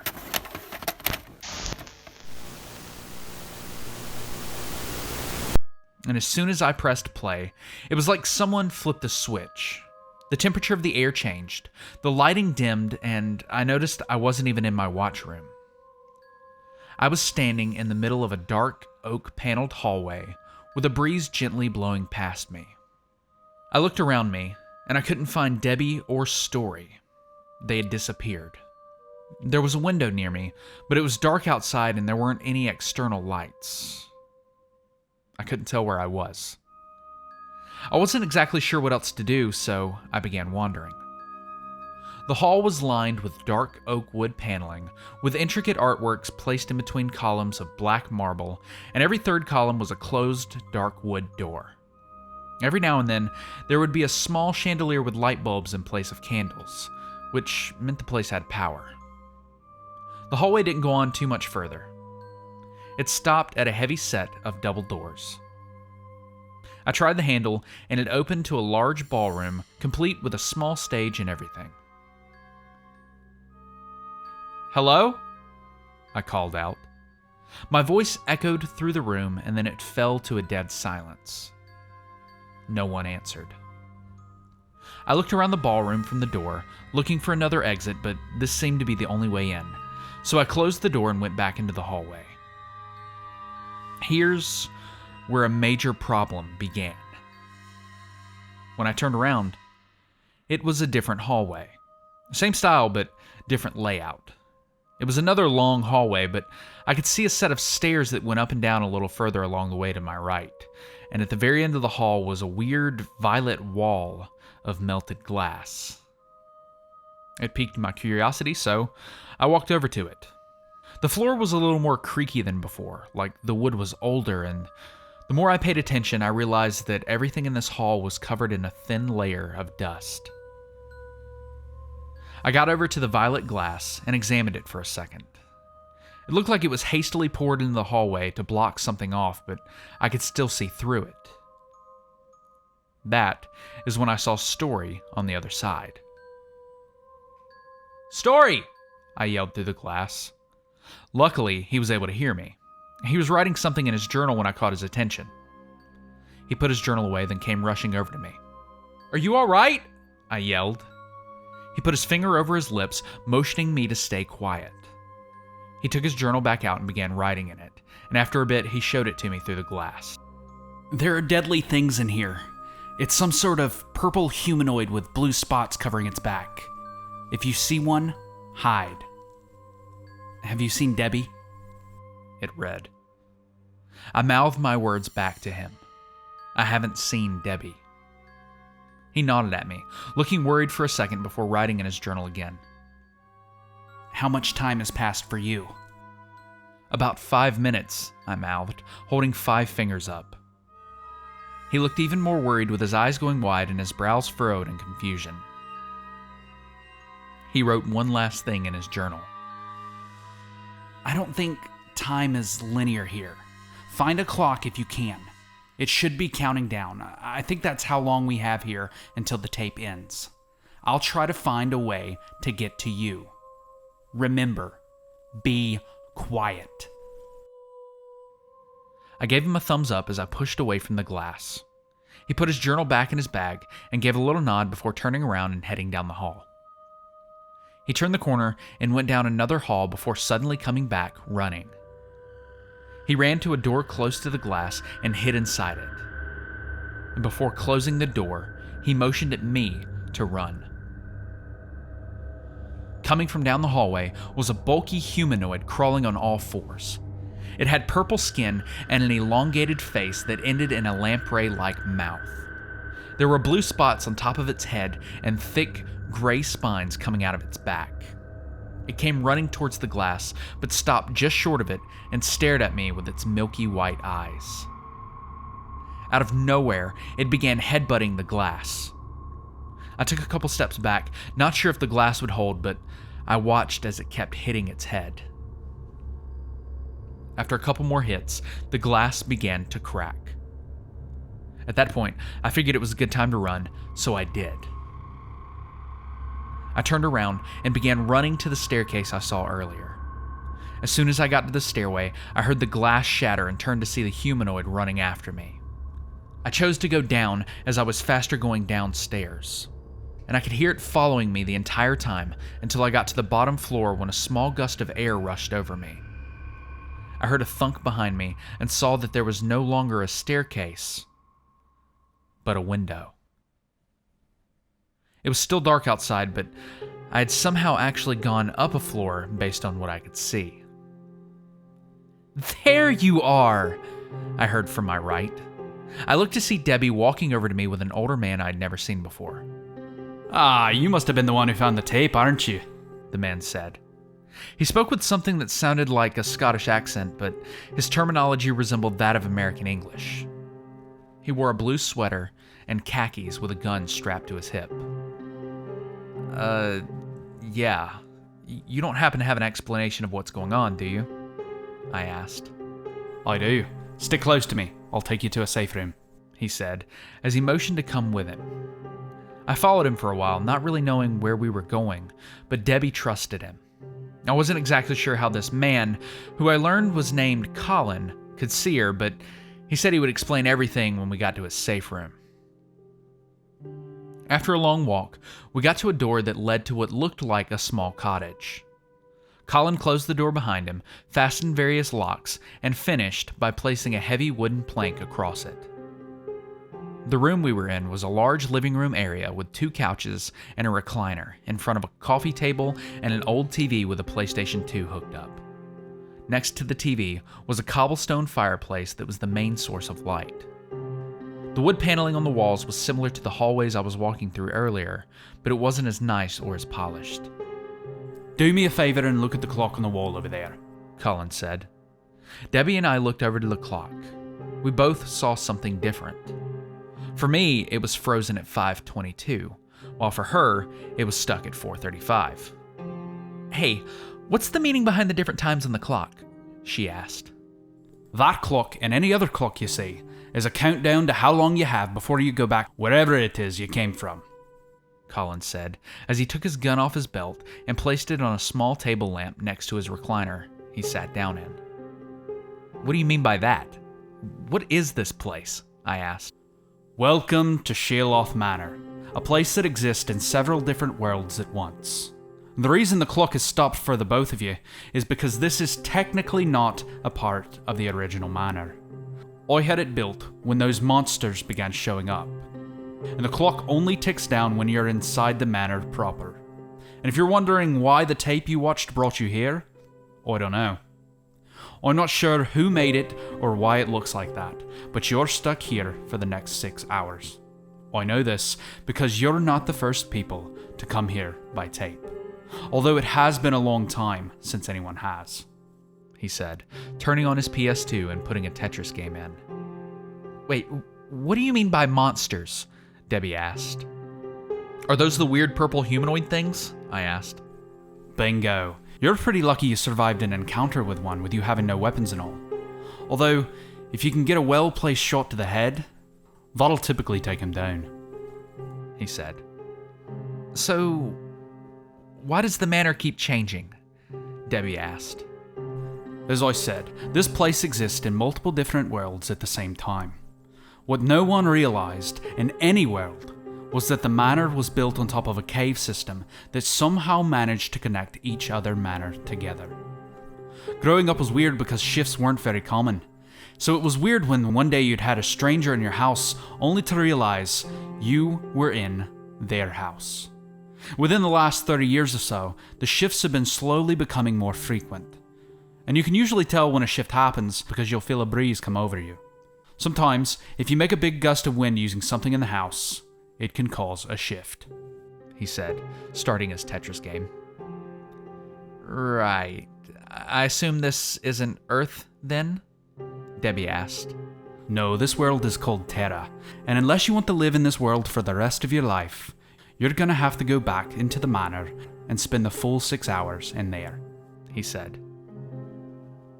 You're not gonna keep us here, are you? I asked. No, you're free to leave if you'd like. I'll even give you some food and something to protect yourself with. This is just a safe place to talk and get you informed on what's happening to you, he said. Okay, well, I think I'll take some supplies and get going if that's okay with you. We still have a friend out there and I want to make sure he's okay, I said. Yeah, also, how can you see me? You haven't explained that one yet, Debbie asked. Your kind isn't too uncommon here. Everyone knows about you guys, he said as he paused his game and got up from his seat. Let me make you guys some packed lunches real quick. I don't need food, but thank you, Debbie said. That's right. Forgot you guys don't need to eat. I'll just make one then, he said, as he walked through an open door into what looked like a kitchen. A little while later, he came out with a wrapped cloth and some water bottles and handed them to me. Debbie then took it and placed them in her torso, which weirded Colin out for a second. He then walked over to his fireplace, grabbed 2 machetes, and handed them to us. Really prepared, aren't you? I asked. You'd be surprised how many random people get lost in here. I just want to make sure they get out with a fighting chance, he said, walking over to the locked door. Huh, respectable, Debbie said. Colin unlocked the door and checked both sides of the halls before letting us out. If, for whatever reason, you guys need to come back here, knock on the door to the tune of Shave and a Haircut. Do you guys know what that is? He asked. Debbie and I both nodded yes. Good. Best of luck to the both of you.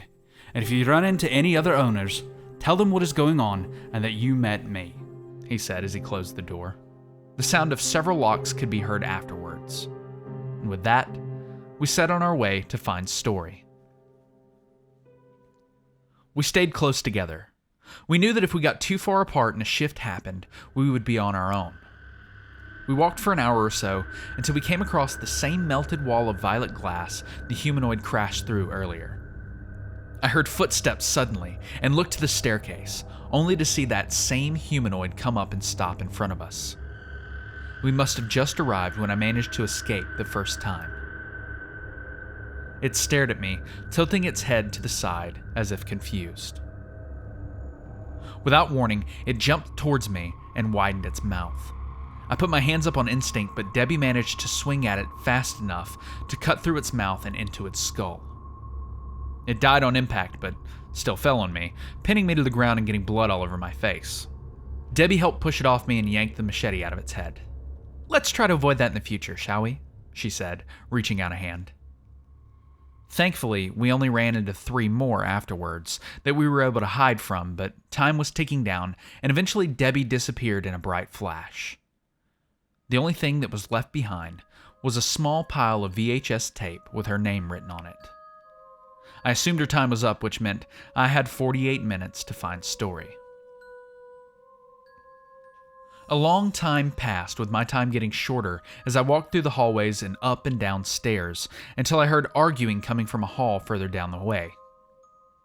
As I got closer, I recognized one as Story, but I couldn't quite tell who the other one was until I rounded the corner. A bright light flashed as a piece of VHS tape fell to the ground. "Story?" I asked. "Hey!" he said, looking in a much better mood. "Who are you talking to?" I asked. "I'm not sure, if I'm honest," he said, walking over to me. "Okay, well, that's what happens when the 6 hours are up and I already saw Debbie leave, so who else could have come with us?" I asked. I don't know, but she said her name was Ashlyn. Does that ring a bell to you?" he asked. My eyes went wide with fear. By that response, I'll take that as a yes. "What did she want?" I asked. I'm not sure. She came up to me and demanded that I tell her where you were." "Is there something you're not telling me?" he asked. I wasn't sure what to do at that moment, but I knew that Story is no stranger to supernatural and paranormal events and creatures. I mean, hell, he's the one that introduced me to cursed VHS tapes in the first place. He knows more than I do, so I told him what happened. "Okay, I can do some research and ask around if anyone or thing knows about what's going on with this monster lady in your head," he said.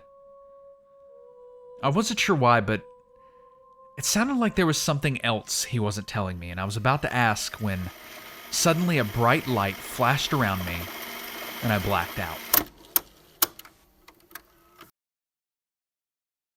I woke up a little bit later on the ground next to the VCR. I heard the tape click to a stop. I looked back to see Debbie, who was waking up on the couch, and Story, who woke up on the floor in the middle of the doorway. Is everyone all right?" I asked. "I've got a headache, but I'm good," Debbie said. "I'm good," Story said. "Good. Let's never watch that tape again," I said. I later confronted Story and asked if he was holding back info from me, but he swore he wasn't. And I didn't want to drive him away by calling him a liar, so I let it go. He's my best bet for finding out more about what's going on with Ashlyn. He's in the middle of researching and he'll get back to me if he finds anything. My friend who got stabbed is still in the hospital, but he's recovering. It's going to take a few more weeks until he's ready to come back, if he wants to come back. And I haven't actually talked about that with him yet. My watch partner is going to take another week or two off before she comes back. I don't know why I didn't go to Story about Ashlyn first, but at least he's looking into it now. However, there's no guarantee that he'll find anything either. Anyway, if anyone has any cursed tapes that they want to get rid of, feel free to message me, and I'll gladly take them off your hands.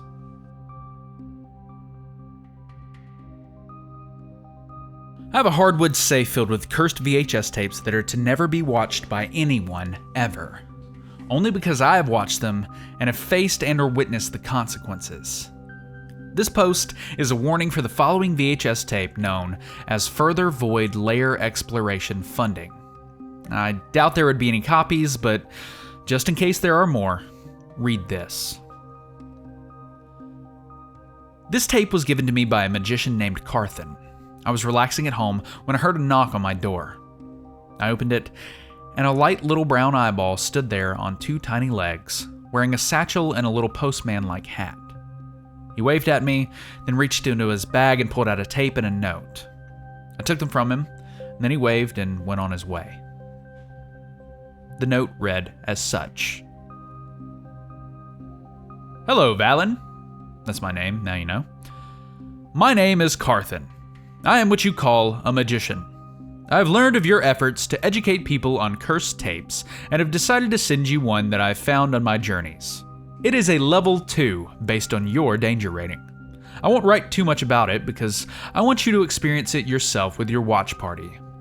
You should be safe, but I do apologize if anything bad does happen. If I find any more tapes, I will be sure to send them your way. Your friend, Carthen. The tape itself is packaged much like Tube's Demonstration 1 was. It was in a black plastic case covered in dust, and inside the tape was labeled Further Void Layer Exploration Funding.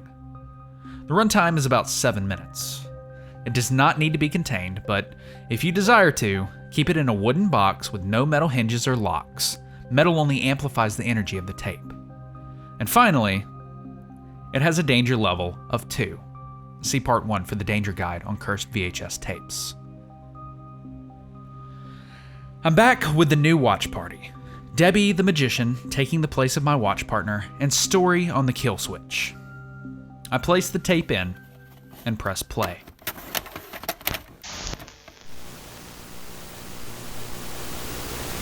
It started with a title card and a location of somewhere in Russia and a date of May 1st, 1997. It also had a warning about actions that would be taken against unauthorized viewers of the tape, and then it started. It suddenly cut to a man who had just pressed play on the camera he was using. It showed him sitting in a chair with a small control panel behind him and a large window that looked out into a dark void. Hello, my name is Carl Fisher, he said, pushing up the glasses on his face. He wore a green sweater with a red flannel underneath poking out of the top of it. I am a member of the Dark Moth Corporation, in charge of monitoring Outpost 07 of the Void Layer. This video will highlight some of the activity of the Void Layer for review by the head of the committee in charge of exploring, documenting, and pinpointing the origins of the Void Layer. As you know, the Void Layer is a segment of the Earth's crust that was discovered when the Russians drilled the Kola Superdeep borehole. Once they broke into it, operations ceased and control was handed over to the Dark Moth Corporation. We still have yet to understand what the Void Layer is or why it is here, and we are nowhere near close to getting those answers.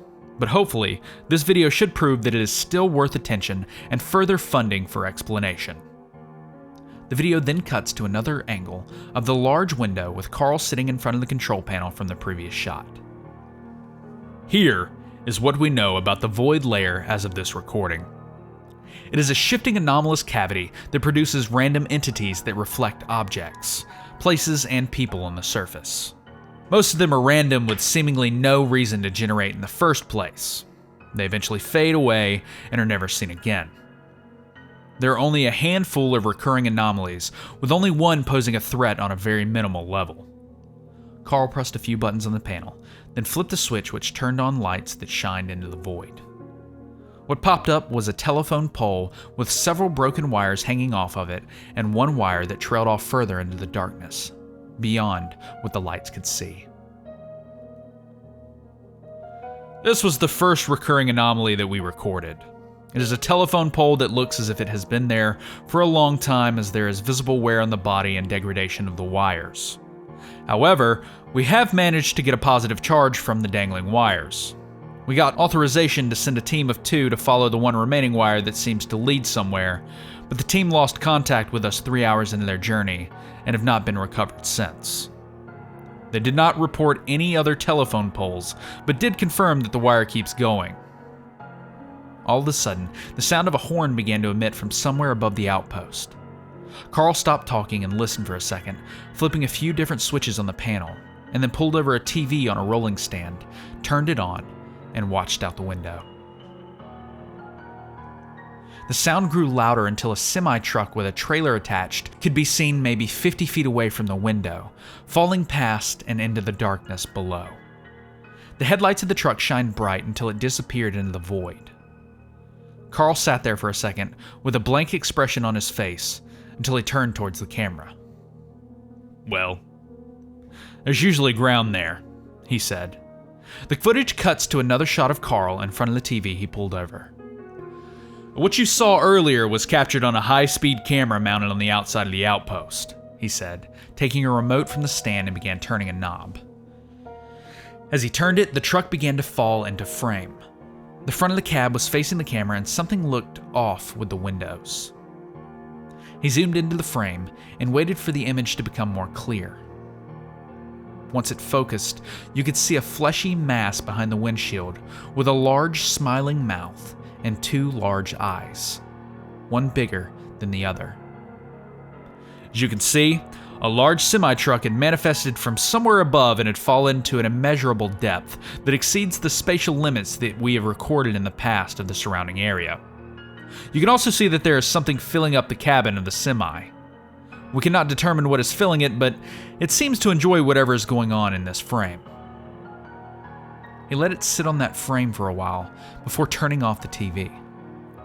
The camera then cuts again to Carl, sitting at the control panel with a wide angle of the window.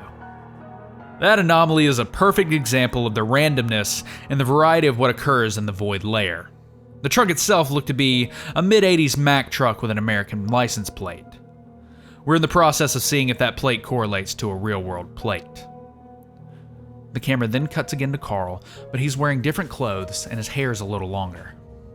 The window's off to the side of the shot as he looks to be hiding just underneath it. He moves the camera towards the window as it pans to a woman standing next to the telephone pole, a head taller than it. She's wearing a black summer dress, her hair is white, and her eyes are black. Her skin is weirdly translucent with black veins running through her body. Her feet are cut off. She just kind of floats there, and her eyes look like they're twitching, but it's hard to tell. Carl begins to talk quietly from his hiding spot just off camera. "This is our recurring anomaly I talked about that poses a minimal threat. We call her Big Jenny. For reference, the telephone pole is normal sized. She usually doesn't get any closer, but sometimes she gets right up close to the glass. She has cracked it on one occasion and we had to replace it. It's random when she will show up, and most of the time we'll go into lockdown mode just to be safe. The longest time we have on record of her manifesting is 4 hours, 23 minutes, and 49 seconds. As we speak, I'm using the high-speed camera to monitor her movements and assess her actions to decide if we need to go into full lockdown or not. As previously stated, she does not usually get any closer, but she will train her attention onto anyone standing in front of the window. You will know when she's looking at you, as bright white pupils will glow from within her eyes. I will now demonstrate. You can hear Carl put down the remote and stand up from his hiding spot. You can see his reflection in the window. Big Jenny's eyes suddenly start glowing, and then the glow narrows to look like pupils as she focuses in on him. It is unclear what she's doing when she's looking at someone, but she shows the ability to copy most motions she sees, which could also mean that she has some level of intelligence. "I will now demonstrate," he said, as he began waving his hand at her. When he stopped, Big Jenny slowly raised her hand and waved back, then put it down. Her eyes began to twitch in different directions rapidly, and her head started violently shaking. "Don't be alarmed, this is normal," Carl said. She raised her hands and placed them on her head as it kept shaking, and the sound of hundreds of voices being heard through an extremely compressed audio file screamed out of her mouth as she seemed to levitate into the air. Her body began separating itself until it quickly faded into nothing. The screams echoed for a few seconds. That is what happened when she disappears. We were concerned the first couple times, but there seems to be no residual effects after she vanishes. The tape cuts again to Carl sitting in front of the control panel. We were able to get a match on the license plate of that semi-truck to an identical one that went missing traveling through northern Nevada, which leads to all new theories as to what the manifestations in the Void Layer are. It's a worthy cause to further the funding of this project. We've begun to gather more information that could help us discover what this place is. Thank you for your time and consideration. The tape then cuts off there. That tape wasn't nearly as bad as I thought it was going to be, Debbie said. They're not always super dangerous, I said. Is it safe then? Can I watch it too? Story asked. I brought him in and rewound the tape, then let him watch it. He was fascinated by it. So there's a layer in the Earth's crust where things manifest in a void. I feel like that shouldn't surprise me, but it does, he said, with a puzzled look on his face. That night, I had the strangest dream that I was in Carl's place inside the outpost at the Void Layer. Big Jenny was standing outside of it, right in front of the glass, just staring at me. I couldn't move. All I could do was stare at her. And I suddenly felt a hand on my shoulder and I was able to move again. I looked over to see a very disheveled looking Carl staring back at me. "You shouldn't be here, nor should your friends," he said, looking behind me. I turned to look and saw Story and Debbie standing there, confused. "This is my burden to bear, and I will bear it alone." I suddenly woke up in a cold sweat, terrified. I went to the bathroom and splashed some water on my face, then went to the kitchen where I saw Debbie making some tea. She's been living with me for the past couple of days, and if you're wondering how she's able to interact with things in my kitchen, well, somehow being in the same place for long enough with a magician allows them to interact with things in that area without supervision. I'm still trying to figure out how the black magic virus works.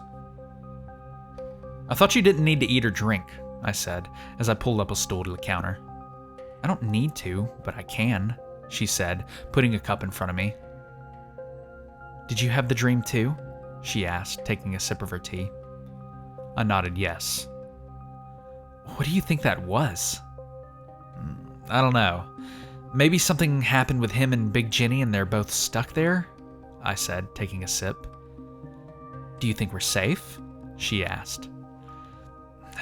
I don't know. I guess if we fall asleep and we don't show up there again, then we might be fine," I said. "What did Carl mean by his burden to carry?" she asked. "Debbie, I don't know. That's the problem with a lot of these tapes. You typically come out with more questions than answers," I said, taking another sip of tea. "Well, a magician gave you this tape, right? Why don't we ask him?" she said. If I had a way to do so, I would, but there was no address on the tape or note, and all I have is a name. You're more than welcome to go searching yourself for him or her or it or whatever Carthan is, but I say that if we go to bed over the next couple of nights and nothing happens, we leave it be. Most of the time, there's nothing we can do anyway, I said. There was a long period of silence as we sat there, drinking our tea. I just feel bad for the guy, you know? she said. Yeah, I said, letting out a sigh.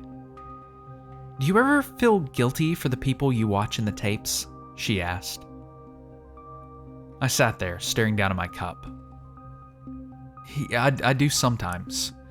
The first real dangerous tape we ever experienced was called Traveling Up the Pipeline, and it was a guy just trying to escape a cave he was trapped in. It turns out the cave was connected to my previous watch partner's body. We had to pull him out of our mouth, and it took a good minute just to get him out, and when he finally got out, we had to stop his camera to keep other things from getting out, and in doing so, he disappeared, leaving only his camera on the ground. I tried watching the tape back, but it was blank. That man was just trying to escape, and we couldn't save him. Hell, he may have already been dead, but that doesn't stop it from haunting my mind. The room went silent again as we both stared at our tea. I'm not sure how much time passed, but eventually Debbie got up and placed a hand on my shoulder. If you ever need to talk about anything, I'm right here, she said, before walking back to her room. It's been a couple of days since we watched the tape, and I've watched a few more times to test something. Every night after watching the tape, I no longer have that dream. Carl must have done something to keep us from getting stuck there. Story also had experienced the same dream, but hasn't since the first night. Debbie has tried to ask around about Carthen, but she hasn't gotten anywhere yet. And Story hasn't found anything on Ashlyn either, but he's still looking. My previous watch partner is still on break, and at this point, I'm not sure if she'll come back, but I don't blame her.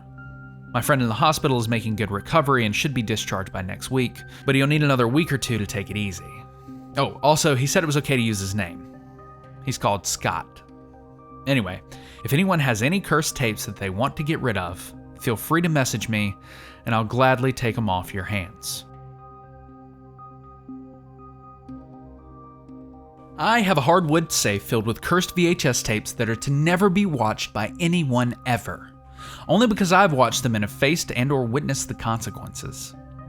This post is a warning for the following VHS tape known as Stockholm Police Department 25/8/2004 Silver Arrow Incident Copy. As it states in the title, this is a copy of the tape, which could mean that there are others out there. If you find one, read this, because even a copy is a level 2. The name of the tape is very long and is on a blank Maxwell tape. The runtime is about 1 hour and 23 minutes. Securing the tape is not needed, as it has no drawing effects that make you want to watch it. However, if you need to secure it, keep it in a wooden box with no metal hinges or locks. Metal only amplifies the energy of the tape. Finally, this tape has a danger level of 2. See Part 1 for the danger guide on cursed VHS tapes. My cursed object friend found this one on a recent trip to Canada and decided to ship it to me. She didn't feel much energy coming off of it, but it was enough to warrant buying it and sending it my way. This one was weird due to the fact that it is a police tape, and I was curious, so I looked up what I could about what happened on August 25th in Stockholm in 2004. But I couldn't find anything. One thing that did come up is Silver Arrow Incident, but the only thing that popped up was a legend of a ghost train that haunts the Stockholm metro. Thinking that might be what the tape is about, I went in expecting a ghost train. Boy, was I wrong. Still rolling with a new watch crew, I had Debbie as my watch partner and Story on the kill switch. I told everyone to expect something with a train and press play.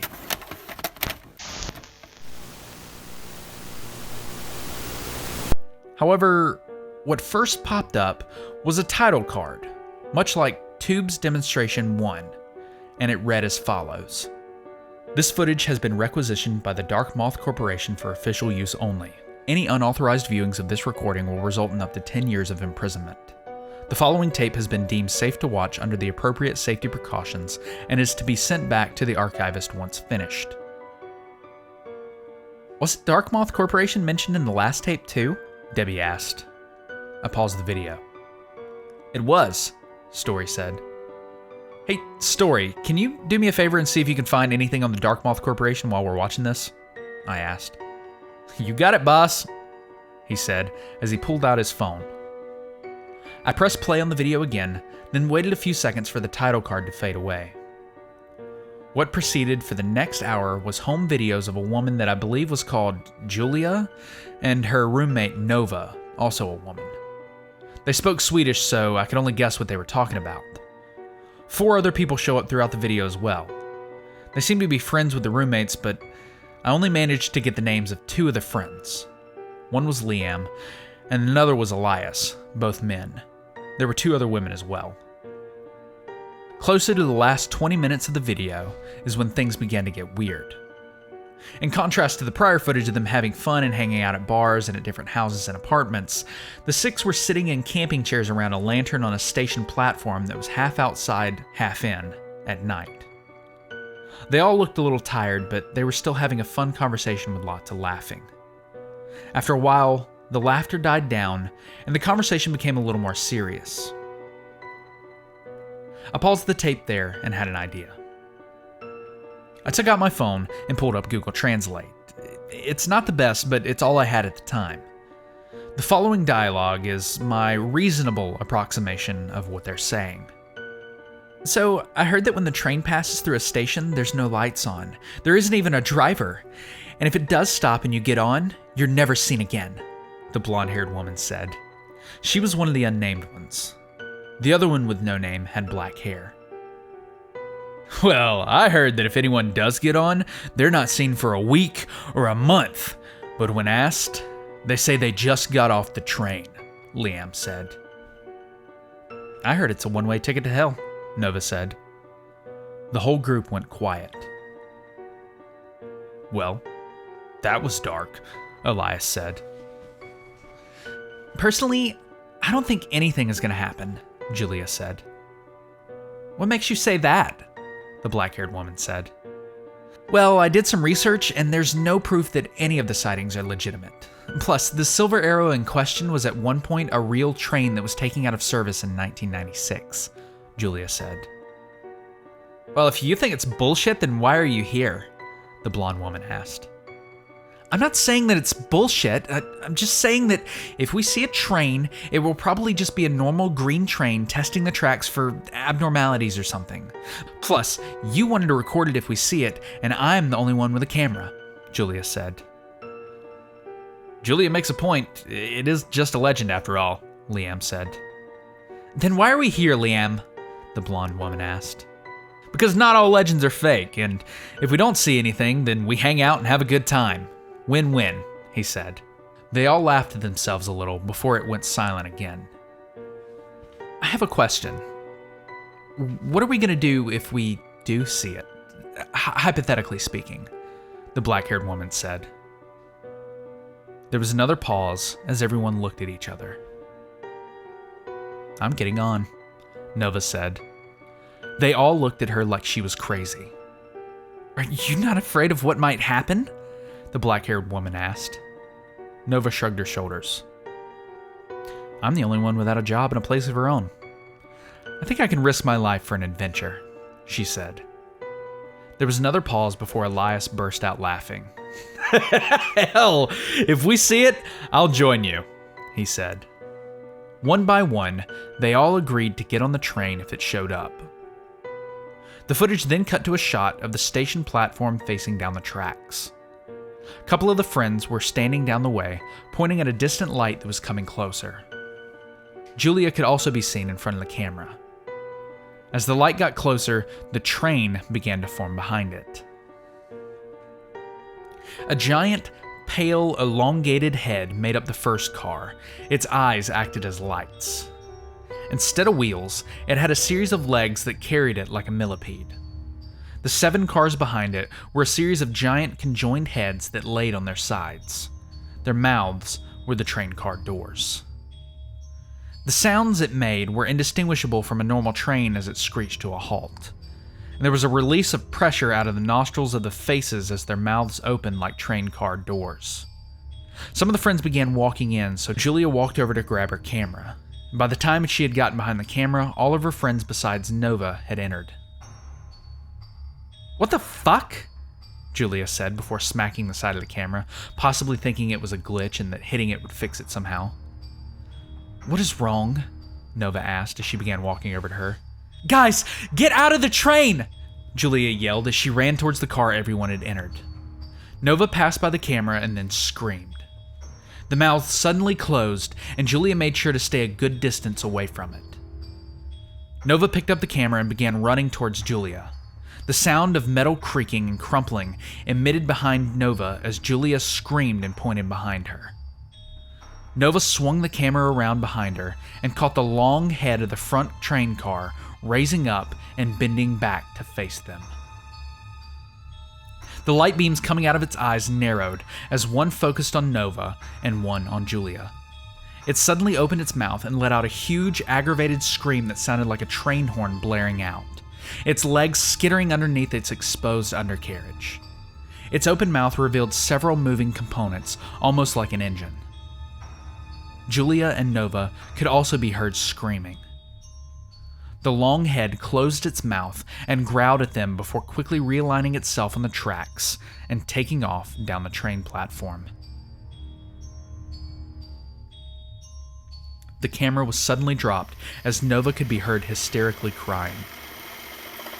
The tape cut off there. What the actual fuck? Debbie said. I was silent. I wasn't sure how to comprehend what I'd just watched. Most of the tapes we had watched up to that point had some sort of fantastical setting or weren't accessible places to begin with or something. But the fact that this happened in a metro station in Stockholm, a place that I can very easily get to if I wanted, made me feel extremely uneasy. You know what? Let's just not focus on that for a second. Story, do you have any info on the Darkmoth Corporation? Debbie asked.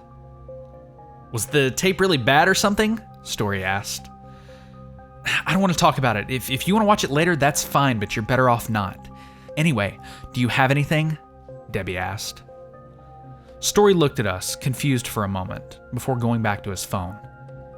No. I haven't found anything official other than some conspiracies and a forum about organizations that are hiding something. But the only thing on that forum is a mention of a Darkmoth facility in Vancouver, Canada. There's no other mention of anything else, he said, putting his phone away. Okay. Would you mind looking into your other sources to see if you can find something? I asked. Yeah, I can do that. Was the tape really that bad? He asked.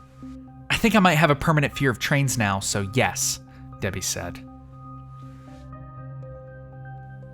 It's been a few days since I watched the tape, and I still can't get the image of that train or whatever it was out of my head.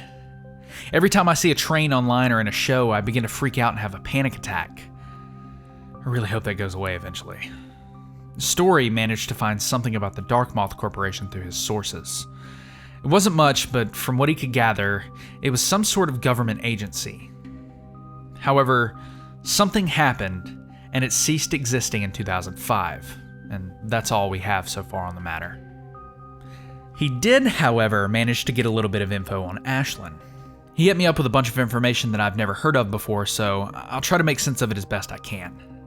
Ashlyn is more than likely a human Torpatoa. According to Story, a Torpatoa is a type of creature that is spiritual in nature, like a unicorn or fairies, but exist on the same level a cryptid would, like Sasquatch or Mothman. A Torpatoa has many different forms. It's basically its own subtype of animal, and apparently one of the variations can create offspring with humans. Story didn't go into how, but I don't want to know either. Now, a Torpatoa, again, according to Story, fits the description of Ashlyn from what I told him. But apparently this doesn't match up with how she's able to be in my head. A Torpatoa is a physical creature with spiritual capabilities, but it's still tied to its own body. So that means she either has a physical body somewhere, or somehow the energy caught in her tape was so strong that it was able to create its own entity outside of the original. Long story short, the actual Ashlyn might be out there, and the Ashlyn in my head might be a copy that is trying to get enough energy to maintain a form outside of my head. So now the question is, how much more energy does she need to leave my head for good, and will the other Ashlyn be a problem? This is all speculation, of course. Story is going to do more research and get back to me, but right now, that is the running theory. In other news, Debbie stopped looking for Carthen, and will wait for another tape from him to show up. My previous watch partner has finally decided to come back, and she said that I could use her alias name, so from now on she will be called Helana. Scott has been discharged from the hospital and is taking at least one more week off before he comes back. What the hell have I gotten myself into? Anyway, if anyone has any cursed tapes that they would like to get rid of, feel free to message me and I will take them off your hands.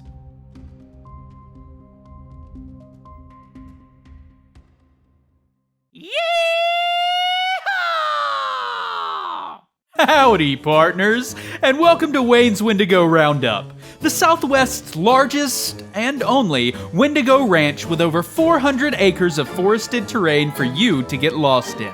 Experience what life was like before technology took over our lives and enslaved humanity to a life of staring at screens. Sheer terror will grip you and your friends as sedated and defanged wendigos stalk you through the night, relentlessly chasing you and attempting to gum you to death. Don't worry, these cannibals have been hand-selected and put through an extensive vetting process to ensure your absolute safety. And right now, if you carve Spookyou into the old weeping willow 362 paces into the forest, you'll receive a month's supply of non-human meat, should you make it back to check-in in the morning. Just a little something to help remember the Wendigos. Wayne's Wendigo Roundup, it's like that one video game, just without the celebrities. Y'all come back now, you hear? Wayne nor Wayne's Wendigo Roundup are hereby held responsible in the event of your untimely death. All Wendigos are defanged daily to ensure minimal skin tearing upon contact with your body. Should you require medical help while out in the field, please lie down and try not to cry. Medical personnel will be dispatched accordingly. Oh, pardon me, dear listener, but I just wanted to give you a brief reminder to follow GryphonAlastare on Reddit so that you can keep up with everything that they're doing and all their shiny new releases. You can also find them hanging out around their own personal subreddit, r/GryphonAlastare, and hanging out in r/odd directions. Word on the street is, they're going to be posting in odd directions quite a bit, so keep an eye out for their work. Oh, that's all. That's the break. Back to your story. I have a hardwood safe filled with cursed VHS tapes that are to never be watched by anyone, ever. Only because I've watched them and have faced and or witnessed the consequences. This post is a warning for the following VHS tape known as Bunker A2. If you find another copy, destroy it for the love of God. I only survived because of Ashlyn. This tape is another level 5. The name of the tape is Bunker A2. It's on a blank tape with no discernible marking to indicate who manufactured it, but it has the name on the front of it. There's no concrete runtime, but it is at least 15 minutes. I recommend destroying it with fire, or at the very least encase it in a hard wood box with no metal attached. Metal only amplifies the energy of the tape, and bury it somewhere. Finally, this tape is a level 5. I found this tape stuck in a wall. I'll explain. I was at a friend's house and he noticed that there was a patch of drywall that was slightly different than the drywall around it. He was renovating anyways, so he decided to open it up and check it out. What was inside was a small shoebox, and in that was the tape. I asked him if I could take it, and he said sure, just as long as I told him what was on the tape when I watched it. That following weekend, I got the watch party together. This time, consisting of my old watch partner, Helana, sitting next to me, Debbie sitting in a recliner next to the couch, and Story outside the door on the kill switch. I put the tape in and pressed play.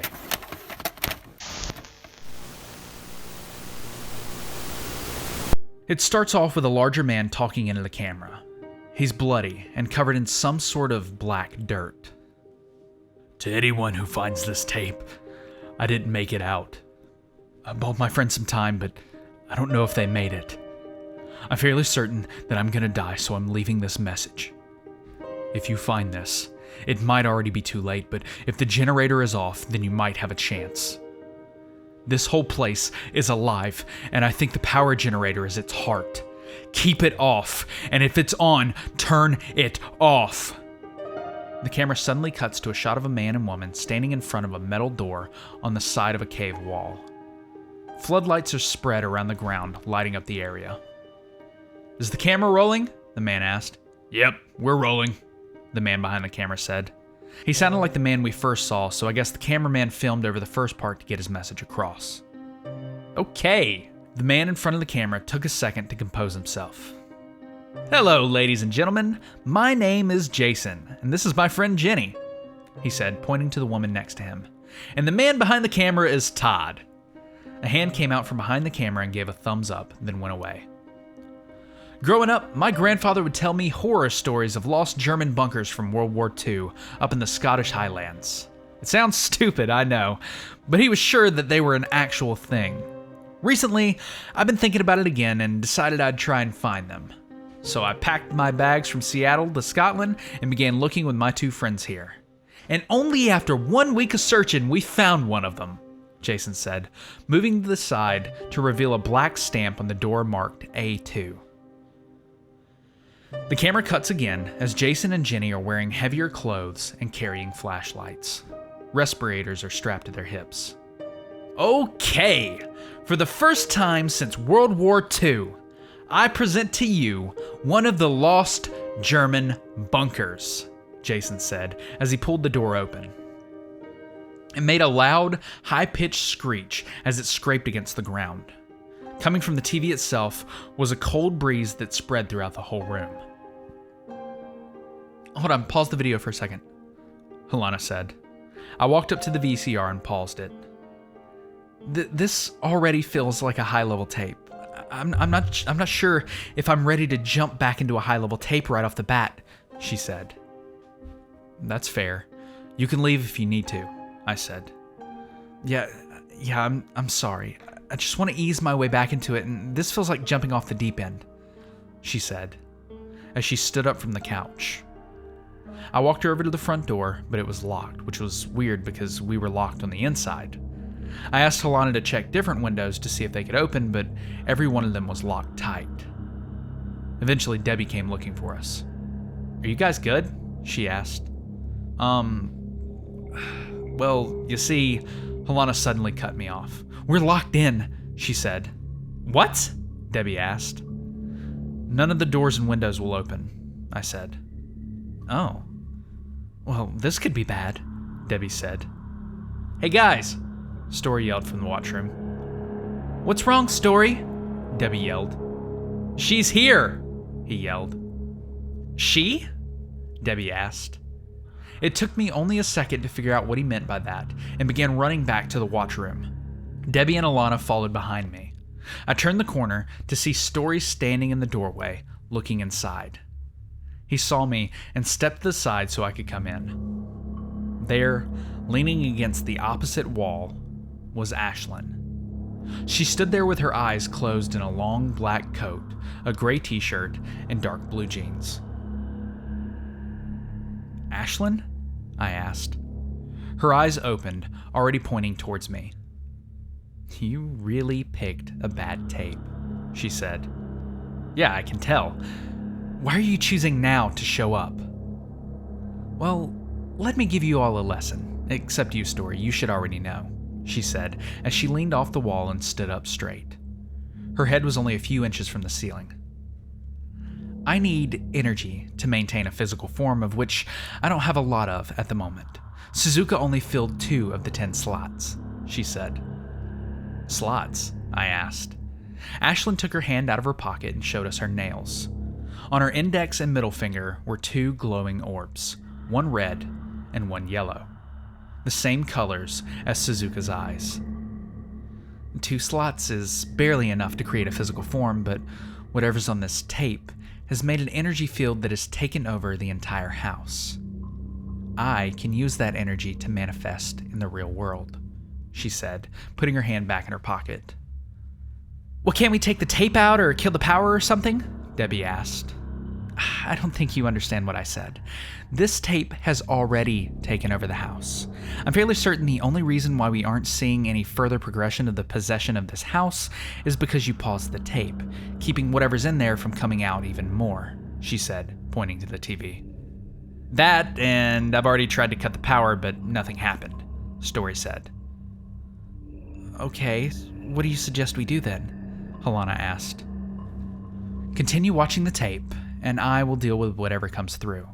That, and I know Story has a gun, Ashlyn said, pointing to him.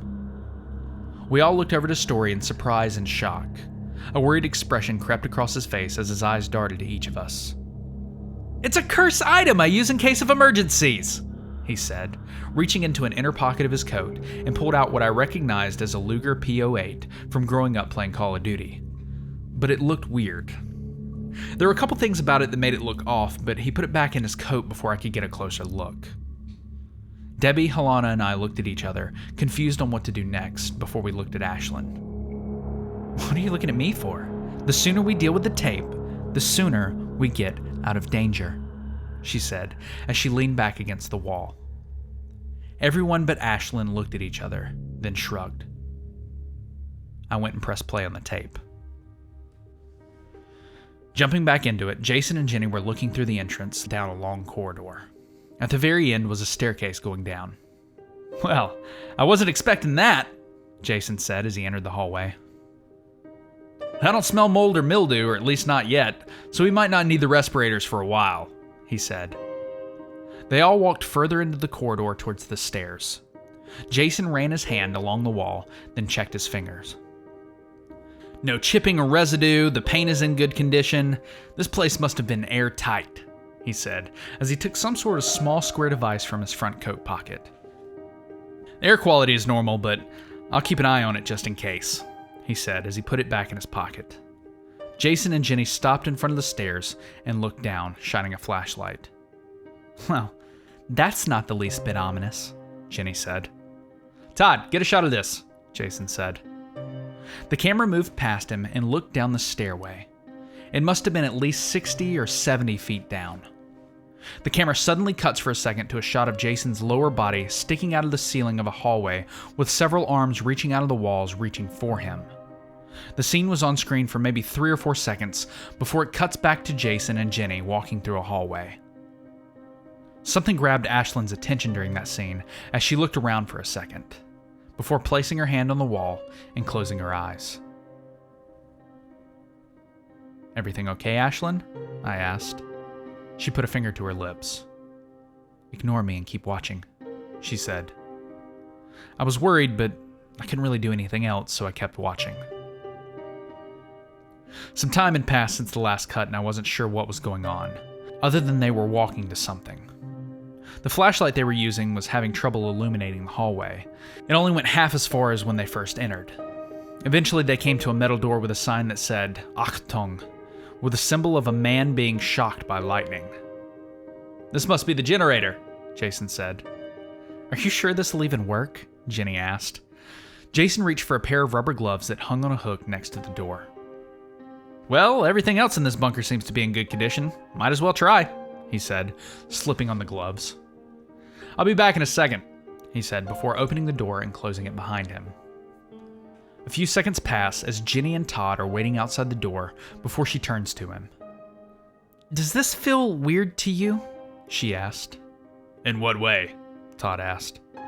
Well, I mean, we found a lost German bunker in Scotland in what looks like pristine condition, she said. Well, when you put it that way, yes, it's very weird, Todd said. The lights in the hallway suddenly snapped on. Jenny looked surprised as she turned off her flashlight. No way that actually worked, she said. Todd panned the camera up to the lights, then down the hallway, and just for a second, a gray woman, the same color as the walls, appeared far down the hall before melding into the floor in an instant. Jenny, did you see that? Todd asked. See what? She asked. The camera suddenly cuts again to footage of Jenny on her knees, yelling and reaching towards the camera from outside the bunker entrance looking in. The camera is slowly overtaken by the same painted concrete as it's encapsulated in its entirety. Every sound is muffled, but the camera manages to switch to night vision to reveal several slits in the concrete. In unison, they all open to reveal emerald green eyes. There's a loud squeal before it cuts back to Jenny and Jason as they're running down another hall. A siren is blaring at consistent intervals. Ashlyn quickly yanked her hand away from the wall. Everyone in the center of the room, now, stay away from the walls, she said, moving to the middle of the room. We all quickly got up and huddled near Ashlyn while she took off her coat. Rocky protrusions bulged out of her arms, and the exhaust tubes grew out of the top of her back. "What the fuck?" Debbie asked. "Long story, don't worry about it," Ashlyn said, her eyes quickly changing to a multitude of colors. Story had taken his gun out and kept it pointed down, and I caught a good look at it and confirmed that it was a Luger P08, and later learned that it is an artillery Luger from World War I. Creaking sounds began to quietly emanate from every wall around us. "Ashlyn, what's going on?" I asked. "Just stay away from the walls, and if I say run, you run," she yelled. I wasn't paying attention to the tape for so long that when I looked at it again, I saw Jason and Jenny walking down more stairs, but the footage cuts again to Todd being thrown into a blob of writhing flesh. He lands on it and starts trying to get off, but the flesh begins to latch on and melds his body to it. He screams as his body is stretched out and absorbed until he's nothing more than a patch on the flesh mass. The blob then moves closer as the camera remains still. It gets right up to it, then begins to physically spill out of the TV. "Run!" Ashlyn yelled as black and white tubes shot out of the bulges from her arms at the blob. Story was the first to run, leading the way with his gun pointed forward. We all ran behind him. "Where are we supposed to go?" Helena asked. "I don't know, but she told us to run and she might be the only one who can save us," I yelled. We ran into the hallway outside the watchroom, which had warped into a long corridor with weird bulges coming out of the wall. An alarm blared from somewhere, I wasn't sure where. Cracking sounds rattled behind us as I glanced back and saw several arms sticking out of the walls reaching for us. "Do not stop running!" I yelled as I ran past Story. However, this proved my worst idea ever, as something surfaced from the floor and grabbed my legs, and in one fell swoop, I was pulled into the ground. Everything went dark. The only thing I could see was shadows moving in a massive void I was floating in. The sounds of men screaming echoed throughout as I tried to get a grasp as to what was going on around me. "Valen!" Ashlyn yelled from somewhere. Suddenly I felt something wrap around my body and pull me backwards. I looked down to see a large white tube around me. "I didn't think so," a Scottish voice said. A large gray hand came out of nowhere and grabbed me by the legs. "Let go of him, you concrete freak!" Ashlyn yelled. A giant multicolored arm came out of the darkness and punched a giant white face that had emerged from the void. The view of the area began to widen as a giant Ashlyn in her other form began fighting a giant gray woman. The gray woman let go, but Ashlyn kept a firm grip on me with one of her arm tubes and held me away from the fight. Ashlyn was ruthless in her attacks.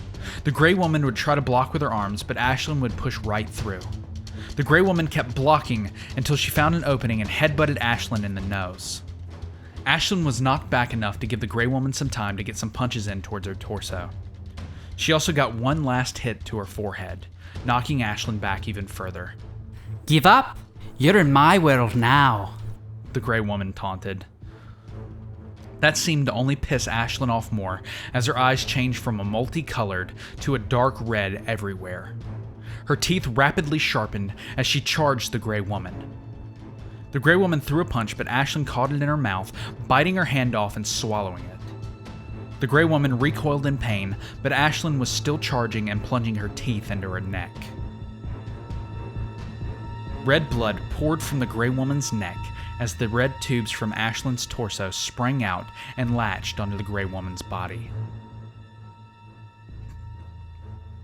The tube around me let go as another one engulfed me and everything went black again.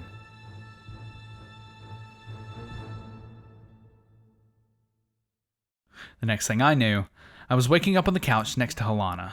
Debbie was passed out in the recliner, and Story was slumped over on the ground next to the kill switch. "Susan is gone. You don't need to worry about her anymore," Ashlyn said. I looked around, but I couldn't see her. "Who's Susan? Where are you, Ashlyn?" I asked out loud. "I'm in your head, but I now have enough energy to talk with you with no problems. and Susan was the name of that concrete bitch, but she's no longer a problem. And don't worry, everyone is fine, minus the mental trauma they'll probably have for the rest of their lives. Oh, okay, I guess. I assume you absorbed her? How many slots does that leave left? I asked. 3, she said. And what will you do when you have all 10 filled? I asked. Hey, who the hell are you talking to? Debbie asked, waking up from the recliner. Hold on, I said, motioning her to wait a minute. What's gonna happen when all 10 slots are filled? Then I'm free, she said.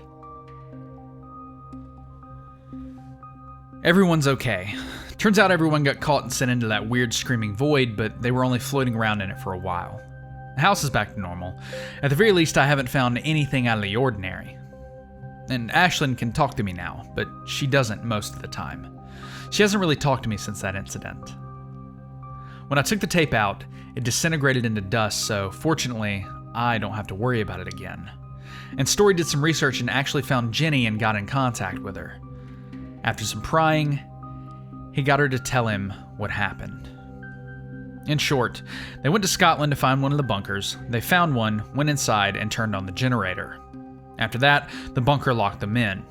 And all of the German writing in the bunker turned to English. Green eyeballs began popping up everywhere. They learned that the bunker was used to test Nazi experiments and found the override. Well, the bunker didn't like that, so it tried to kill him on the way out.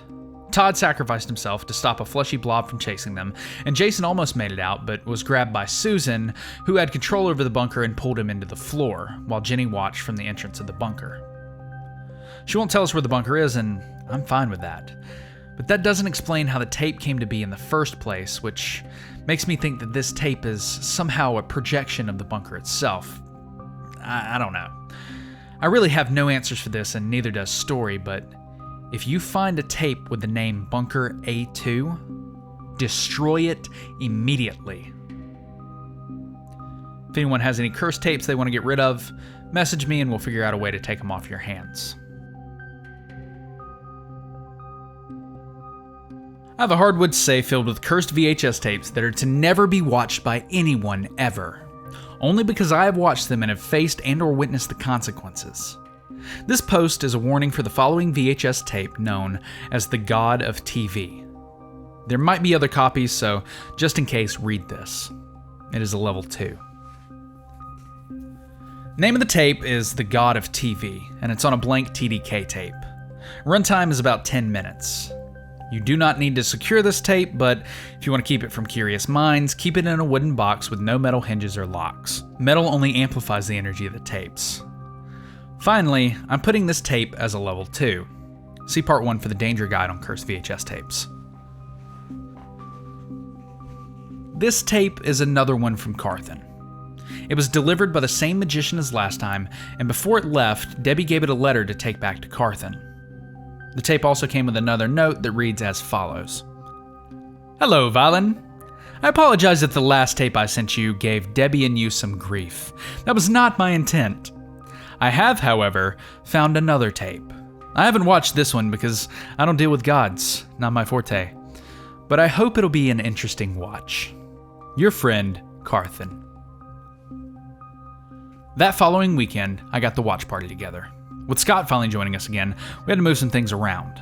He's back on the kill switch outside the door, Halana is sitting next to me on the couch, Debbie is on the recliner, and Story brought his own camping chair until we can get another chair to put in the watch room. I put the tape in and press play.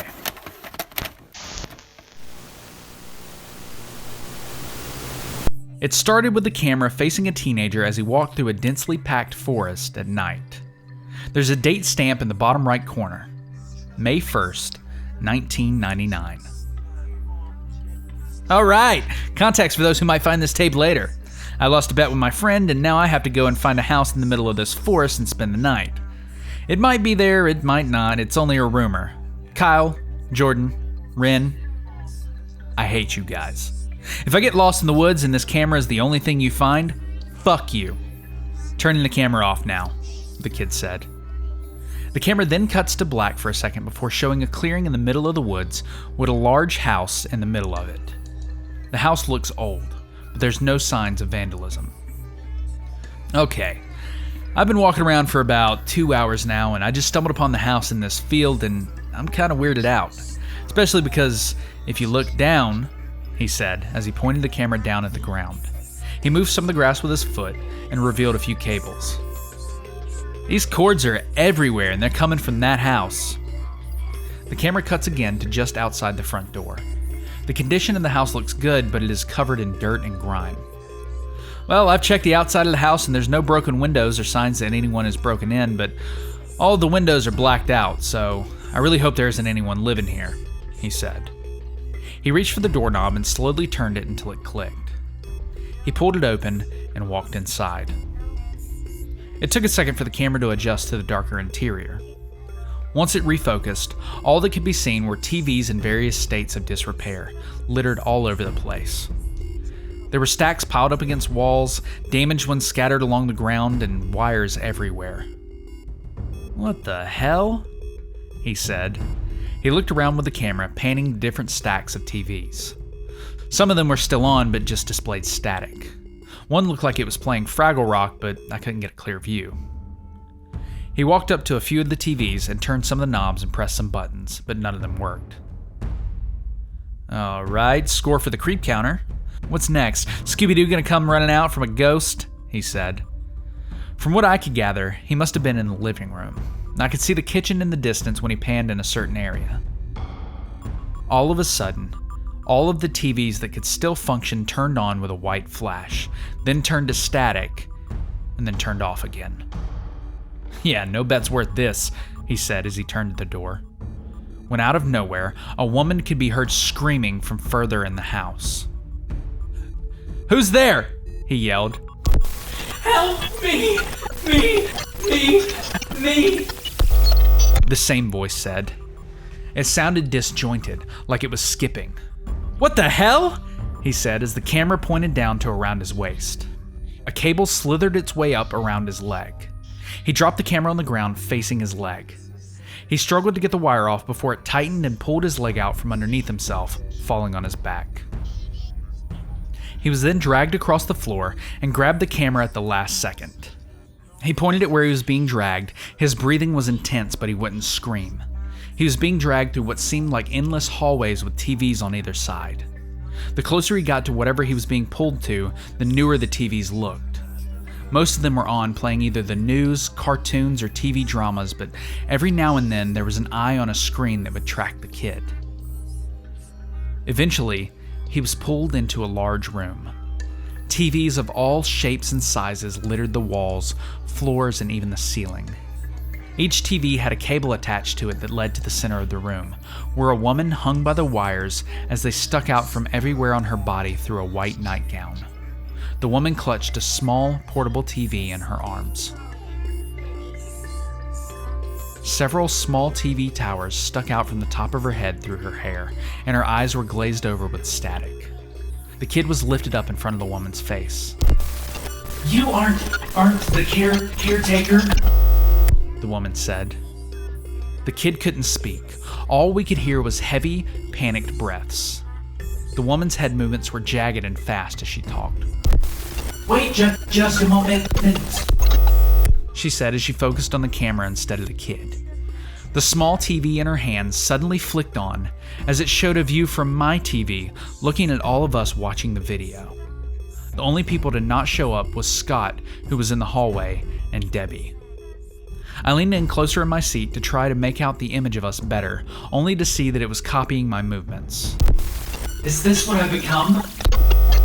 The woman said as the cable let go of the kid's leg, letting him fall to the floor. The kid fell to the ground with a crash and the sound of a TV screen breaking. He pointed the screen back up to the woman, quickly crawling backwards towards the entrance of the room. The woman hung there with an expression of defeat on her face. She hung her head down as sparks of electricity jumped from the different tiny towers on her head. Suddenly, every screen flashed red before turning off. Her small TV she's holding turns to static. Leave here and never speak a word of this, the woman said. Slowly, the screens turned back on to show different shades of blue and gray. The tape cuts there. Did we appear on her TV? Alana asked. We did, I said. I didn't, so I'll leave you guys to figure that one out, Debbie said as she got up and walked to the door. Thanks, Debbie. Real team player, Alana said. No problem. Let me know if we're all going to die, she said as she left the room. Alana rolled her eyes as she sulked into the couch, while Story crossed his arms and looked down in contemplation. What are your thoughts on this, Story? I asked. Something about this doesn't give off the feeling that we're in danger, he said. I agree with Story. Ashlyn's voice suddenly came out of nowhere in my head. Oh, now you chime in, I said out loud. What? Story asked. Sorry, it was Ashlyn. She's agreeing with you, I said. Oh, I guess that's kind of comforting. Anyway, it feels like that woman used the camera to look at us or into the future and didn't like what she saw, he said. Well, I mean, the tape is called The God of TV, right? Alana asked. Yeah, Story said. Well, think about it. When's the last time you actually sat down and watched TV? She said. Story and I looked at each other for a moment before the situation began to click. I can only assume that she probably saw the number of people who watch TV has gone down significantly. If we run off the theory that gods get their power from people believing in them and or using things that relate to them, she probably learned that her power is going to fade, and by the date stamp on the tape, she only had another 5 or 10 years left before her power faded significantly, she said. Both Story and I looked at each other again, finally seeing the possible bigger picture. Wait, so did we just watch the beginning of the fall of TV? I asked. Well, the internet only got better from there on out, so it wouldn't surprise me if we saw the beginning of the end, Alana said. But she saw us and became aware of her end and seemed like she became extremely depressed, so my question is, did we make her aware of her end, or did we just kickstart the chain of events that's making TV slowly irrelevant? Story asked. The whole room went silent until Scott spoke up from outside the door. Can someone fill me in, please? He asked. Nothing else seemed to happen after that. In fact, the only reason this tape is a level 2 is because we showed up in the tape. So far, there have been no other effects, but it's only been a couple of days. And quite honestly, I'm kind of glad this was a level 2 after last week's tape. This is, admittedly, a little too taxing on me, but I have a feeling that Ashlyn won't let me stop until all 10 of her slots are filled, so I guess until then, I'm still watching tapes. We also told Scott about the magicians, just to clear up any confusion that anyone might have. If anyone has any cursed tapes that they want to get rid of, message me and we'll work something out.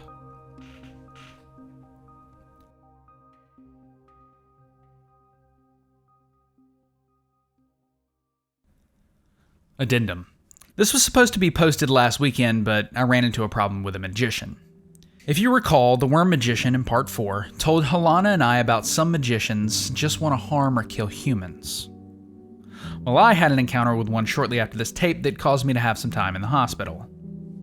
It was the day after we watched The God of TV, and I was writing this part when I felt like something was looking at me. I was in a coffee shop at the time. I know, I'm one of those people. And I looked out the window to see a man in a hoodie and jacket staring at me. As soon as I looked at it, it raised its fist and started punching the glass. The people next to the window were confused as to what was going on, and that was the major clue that told me it was a magician. I quickly packed up my laptop and looked for the nearest place I could leave, but by the time I got my bag on, the glass had shattered. The other people in the coffee shop had freaked out and moved away from the now open window, giving the magician a clear way towards me. Thankfully, there were some tables in the way that created some distance between it and me so I could run past and out the door. I ran down the sidewalk, not really sure what to do, until I heard Ashlyn talking to me. The next alley you pass, go down it. I have an idea, she said. The next alley I saw, I darted down. Okay, get about halfway down, then turn around and touch the ground, she said. What? I asked. Just trust me, she said. Passing a dumpster, I got about halfway when I heard footsteps and rattling behind me. Not really sure what to expect, I stopped and turned around, touching the ground. A black mist expanded out from my hand towards the magician, but I looked up just in time to see a broken bottle being thrown at me. I put my arm up and ducked, but the broken part caught my arm and cut a gash into the side of it. The magician kept coming and must not have noticed the mist as it walked right into it. One of Ashlyn's tubes shot out and grabbed it by the torso. It only reacted for a second before it was picked up and slammed headfirst into the ground. The tube let go and retracted back into the mist before Ashlyn crawled out of it, standing there in her normal black coat attire, looking at the magician. The mist suddenly blasted outwards, creating a black box around the three of us, much like Suzuka did when she took over Helena. The magician was dazed for a moment before it managed to sit up. Ashlyn walked over to it with an intensity that made the magician stand up and try to run, but the box kept him in. I looked down at my arm and saw that it was bleeding heavily, but I didn't know if I should remove my hand from the ground or not, so I held it against my torso to try and stop the bleeding. I looked back up to see Ashlyn grab the magician by the neck and hold it up. "You stupid bitch, you can't kill me," it yelled, a smug but stressed look gleaming off its face.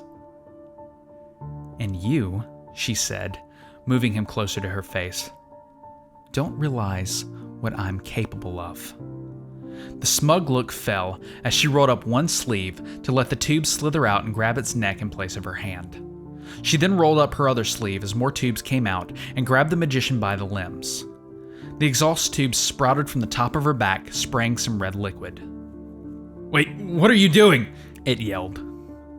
"Getting rid of a problem," she said, as red tubes came out of her torso and stabbed in the magician's body. In one swift motion, the magician quickly dried up into a weird gray mass, clothes and all, until it became a gray leather material that she dropped onto the ground. The red arm tubes retracted for a moment before black liquid spewed from the exhaust pipes as she hunched over.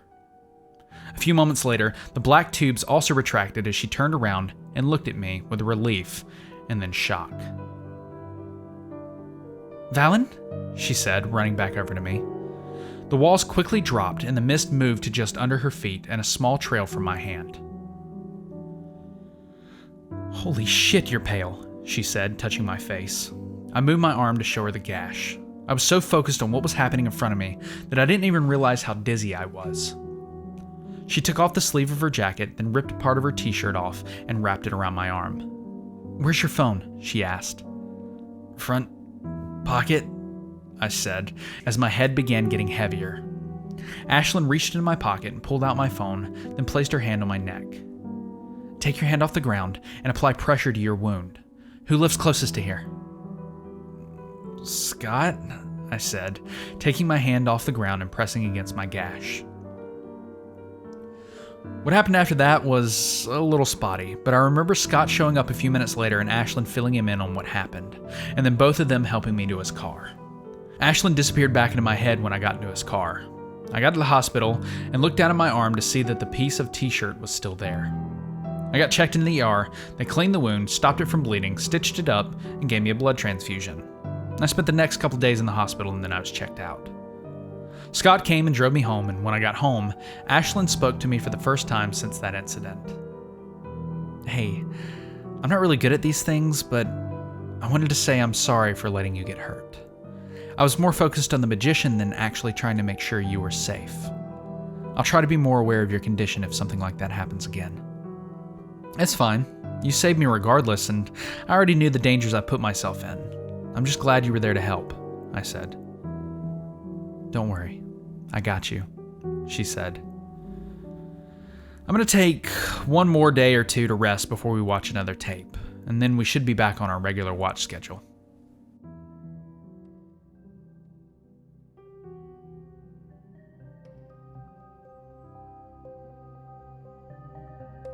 I have a hardwood safe filled with cursed VHS tapes that are to never be watched by anyone ever. Only because I have watched them and have faced and/or witnessed the consequences.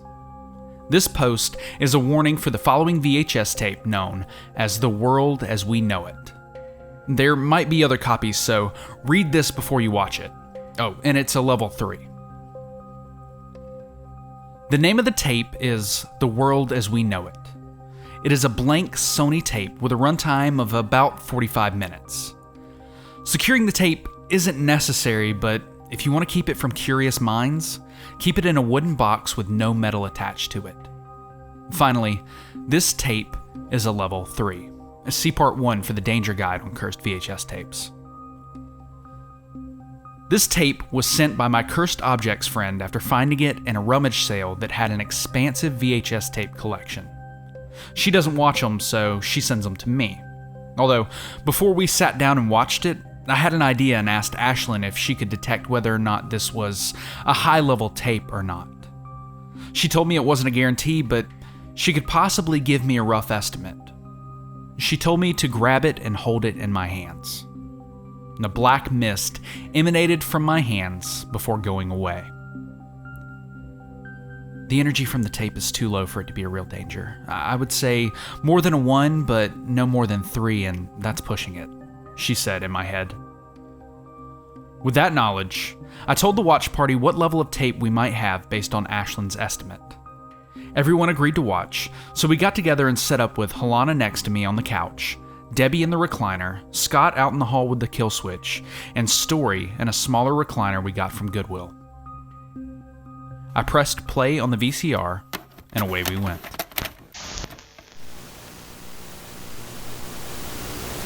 It opened on a news broadcast from the mid-90s or so, starting from the beginning. Everything seemed normal up until about the 30-minute mark, when the broadcast was suddenly interrupted. The screen went black as the sound cut out, and I thought that maybe my VCR broke until a lower-pitched shifted voice began speaking. The world as we know it will not be the same. November 15th, 2014 will mark the beginning of the decline that will be reality's downfall. Although it will be a slow process, it is an inevitable one. What you are about to see is only a glimpse of what is to come in the future. The voice said. There was nothing for a couple of seconds, just the blank screen. Sounds like someone's trying to be edgy and hijack a TV station, Helena said. Maybe, I said. Out of nowhere, the screen began flashing images at a rapid pace, and my vision narrowed. Everything around me seemed to go dark as the TV sat in front of me. The images slowed down to a point where they weren't images, but videos. They seemed sporadic and random, and in one of them, I saw the void layer with a team of people traveling through it and going to what looked like a long-abandoned Outpost 7. It switched to another video of a very tall woman with short purple hair. It wasn't Ashlyn, it was someone else. She wore a long-sleeved gray shirt, black jeans, and an old leather satchel. She sat on the rooftop of a large building overlooking a track field. It might have been a school. Next to her stood a man, late teens, with a black hoodie, blue jeans, and short black hair. A holster with a handgun was strapped to his thigh. "She's really dead, isn't she?" the woman said. The man looked down at the ground, thinking of something to say, or maybe he was trying to keep his composure. Admittedly, this isn't the first time she's died. It took her 6 months to come back from that, but she came back. Although, the doc said there was no brain activity this time, and being stabbed through the eye probably has something to do with it, he said. "Do you think there's a chance then?" she asked. "I don't know," he said.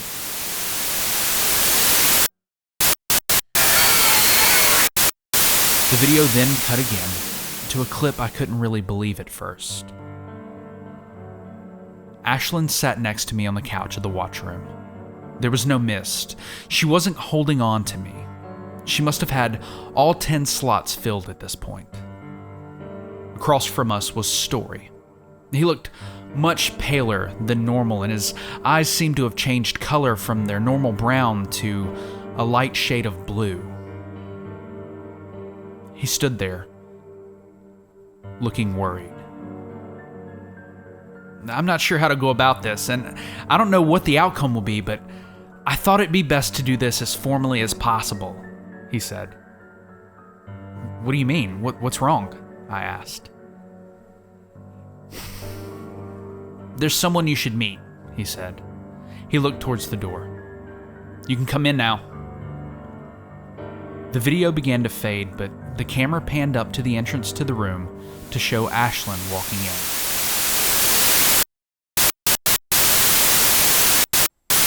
So many different videos played in front of me that I only remembered a few of them, but the last one I remember was a woman sitting in a bedroom with no windows.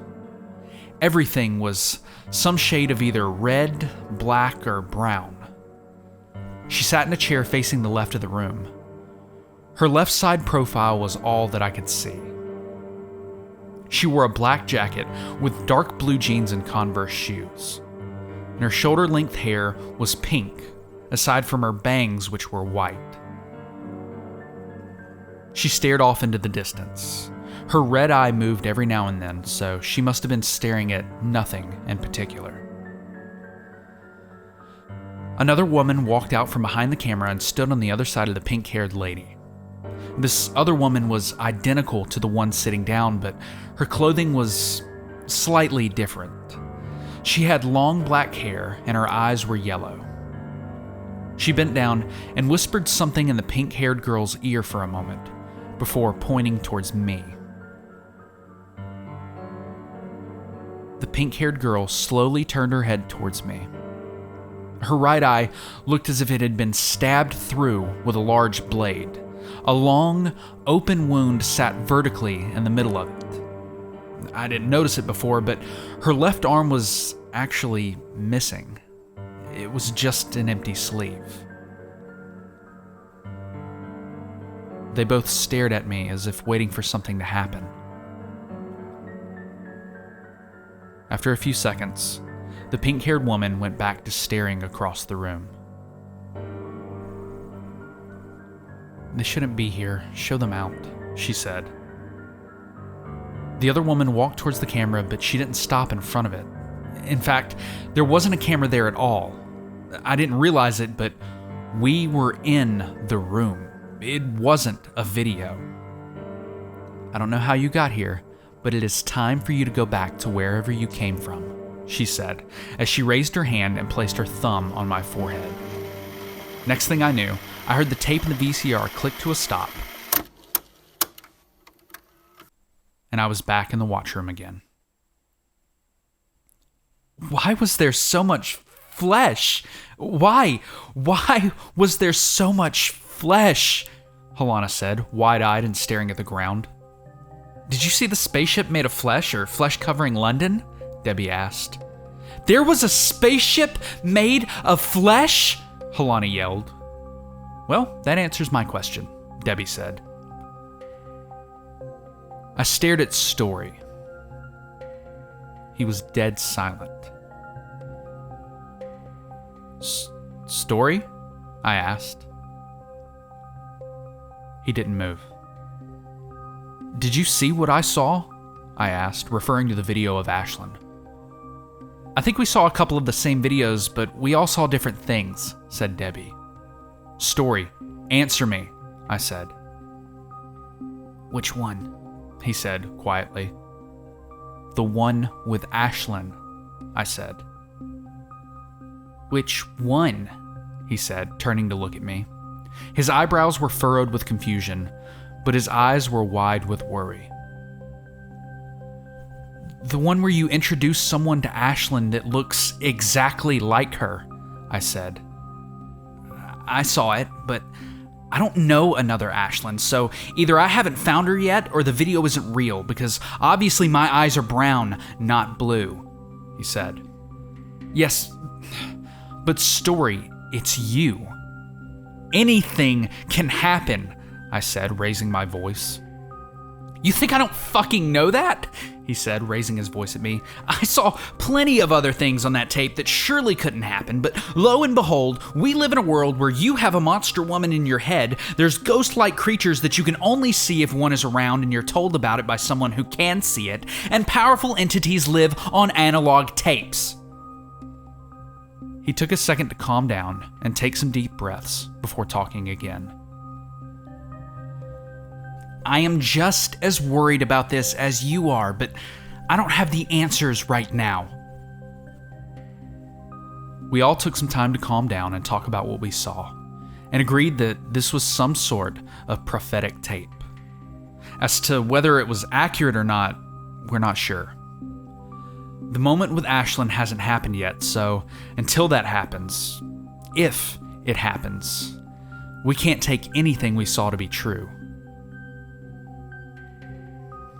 But if it is, the world will begin to change.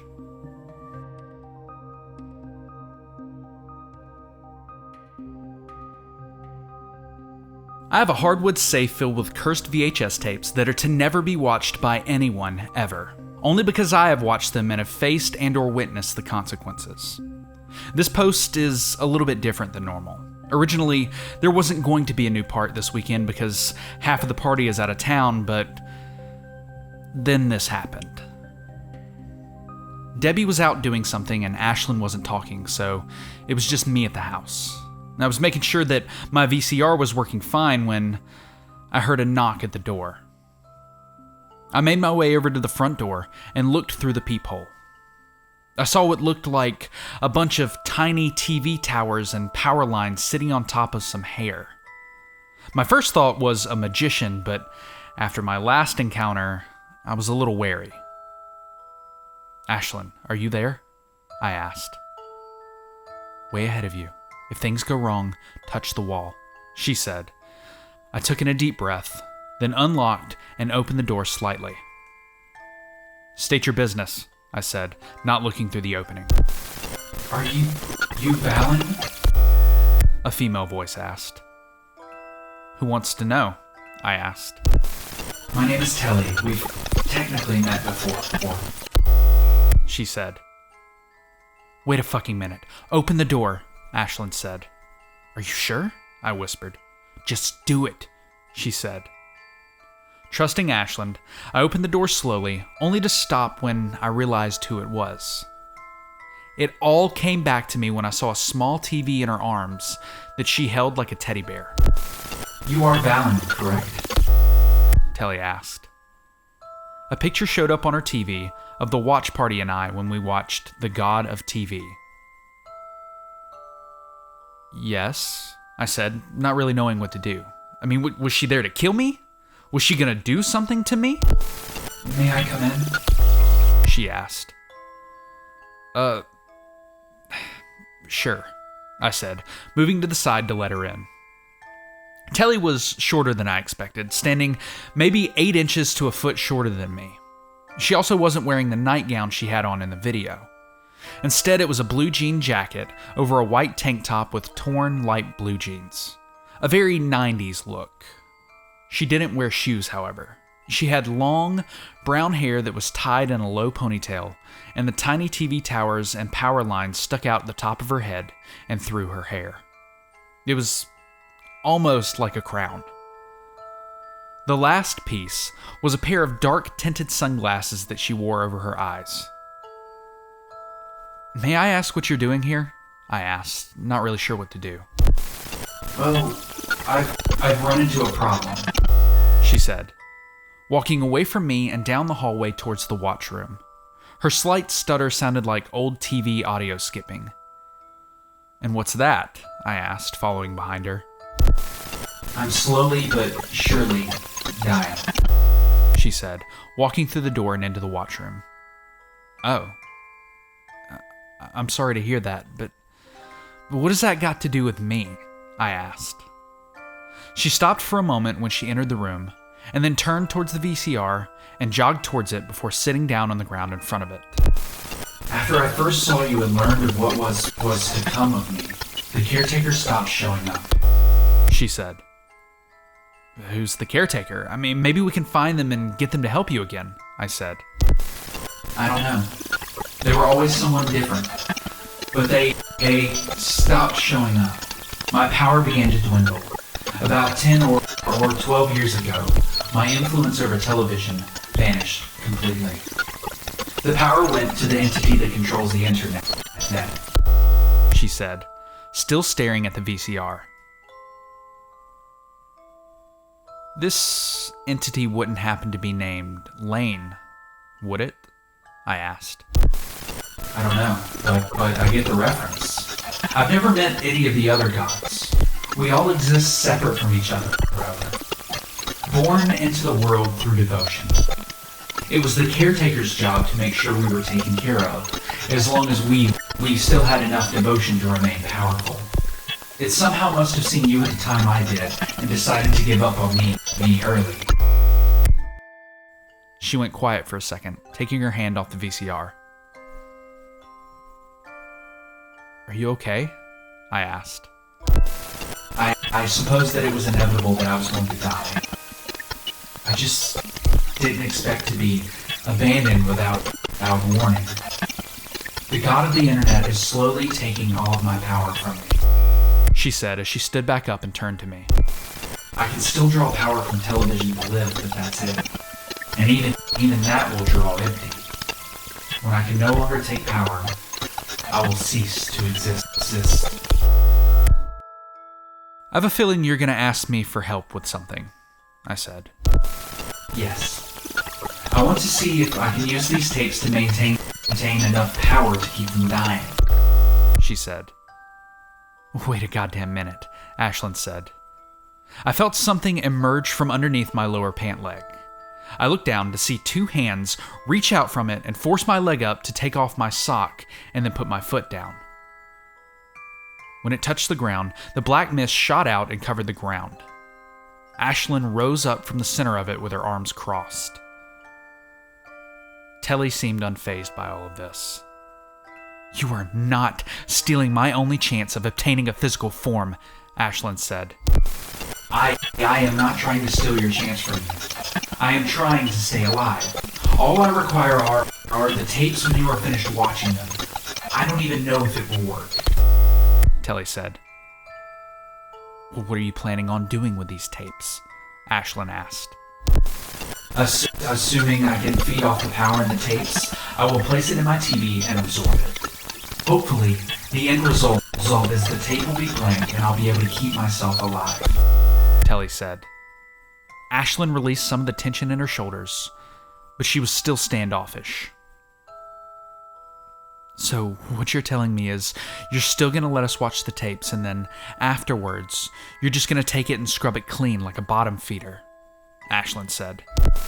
While I don't agree with the term, yes. This is my last-ditch effort to keep myself from dying. If this does not work, then I will have to come to terms with my death, Telly said, holding her TV tighter. Ashlyn stood there for a second before putting up a wall of black mist between Telly and us, and then turned to me. I don't know about this. She doesn't seem to be lying to us, but I'm not sure if giving her power is a good thing. Your thoughts? She asked. I thought about it for a moment. I think it wouldn't hurt to try. I feel partially responsible for what happened to her, so let's at least see if it'll work. Even then, if it does, it might be a way to dispose of higher level tapes. However, if she does become a problem, do you think you can take care of her? I asked. As she is right now, not a problem. But depending on how powerful she gets, I may not be able to in my current form. When I have all 10 slots filled, I'll more than likely be able to take care of her no problem. Is that a guarantee, or is that what you think? I asked. Ashlyn went quiet for a moment. She looked off to the side. A slight look of worry crept across her face.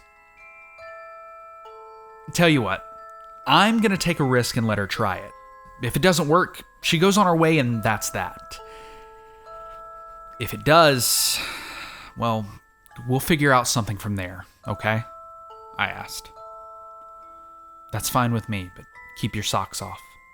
If anything happens when she tries it, I want to be able to take care of it right away, Ashlyn said. She quickly sunk back down into the mist as it all dissipated away, leaving Telly and I standing there. We'll let you try it, but no funny business. If we see you try to do anything that would harm us in any way, Ashlyn will take care of you. Deal? I asked. I agree to these terms, Telly said. I went and grabbed a level 2 tape, something that would have enough energy to detect, but not enough to cause harm, and gave it to her. Telly took it and sat down in the middle of the watchroom. She actually let go of her TV for the first time I've seen, placing it down in front of her. She reached up to her hair and pulled 2 black wires out of it and attached them to the TV, then took the tape and put it in. Telly's spine suddenly straightened up and her head jerked back, facing the ceiling. Even with her sunglasses on, I could see light shine out from her static eyes. She was silent and remained still for a couple of minutes, until her back gave out and she fell flat on the ground. Telly? I asked. Are you okay?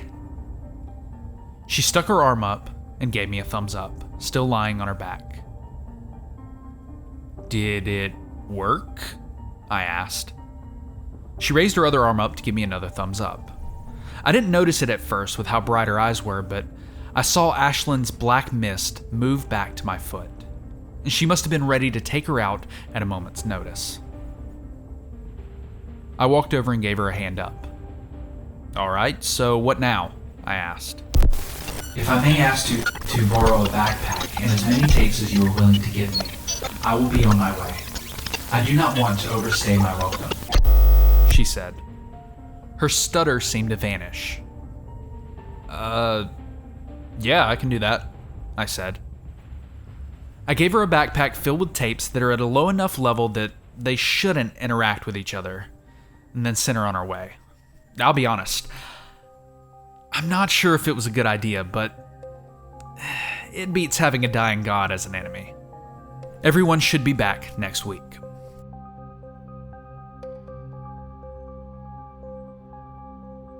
I have a hardwood safe filled with cursed VHS tapes that are to never be watched by anyone ever.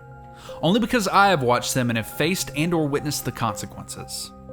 This post is a warning for the following VHS tape known as She's Made of Porcelain. It's a level 4, but destroy it immediately.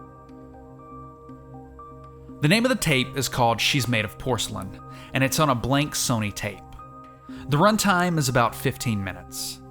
Securing the tape is necessary. Keep it in a wooden box with no metal on it. Metal only amplifies the energy of the tape. Finally, this tape has a danger level of 4. See Part 1 for the danger guide on cursed VHS tapes. I found this tape while out antique store shopping with Debbie. She wanted to steal some things to decorate her room back at the house. The rule is, as long as it's not very expensive so it won't harm the business, I won't stop her.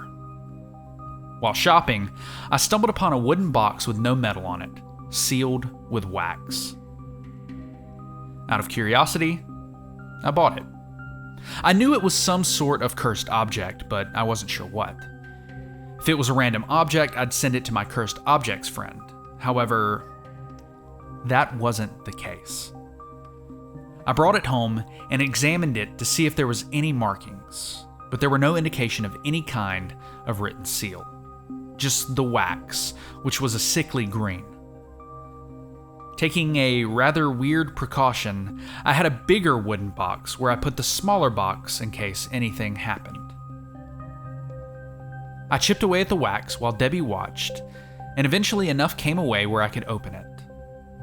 Inside the box was just a VHS tape. Nothing special. That's it? Just a VHS tape. No cursed gold or jewels or even a pouch full of bones? Debbie said, looking into the box. These tapes really do have a habit of finding you, don't they? Looks like it, I said. Yep, before you know it, they'll start showing up on your doorstep. Oh, wait. They do, she said, walking away. The reality of the statement set in quickly. I mean, how long would it be before I got a tape every day? Where would I put them all? How would they interact with each other? How much danger would that cause? How many wooden boxes would I have to make or buy before I ran out of space? Valen, go ahead and touch the tape for me, I want to get an idea of what we are dealing with, Ashlyn said. I snapped out of my downward spiral and placed my hand on the tape. Her black mist leaked from my hand and onto it for a few seconds before returning back into my hand. Okay, this one is a little more powerful, but I still can't pinpoint exactly what level. I would say above a 3, she said. That weekend, I got the watch party together, minus Story, who couldn't make it. I asked him to come over, but he said he was wrapped up in something. And when I told him what the level was, he had a friend of his deliver a box to me before we started. Inside was the Luger he showed us during Bunker A2. It was weird to get a close-up image of it. It was heavier than I imagined, way more scratched up, and the words "blood for blood" were scratched into the back of the handle. It also came with a little note. Valen, be very careful with this gun. If you look on the back, it says blood for blood. For some reason, this gun takes blood from your body to shoot it. But the upside is you don't need to reload. After about 20 shots or so, you'll lose 1 pint of blood. Be careful. Before firing it, pull the slide back, the 2 round pieces on the top, to load a round into the chamber. Story. Well, if anything, it should help, Ashlyn said. A little while later, everyone else showed up. Debbie and Helena were with me in the watchroom, and Scott was just outside on the kill switch. I walked up and put the tape in, and then pressed play.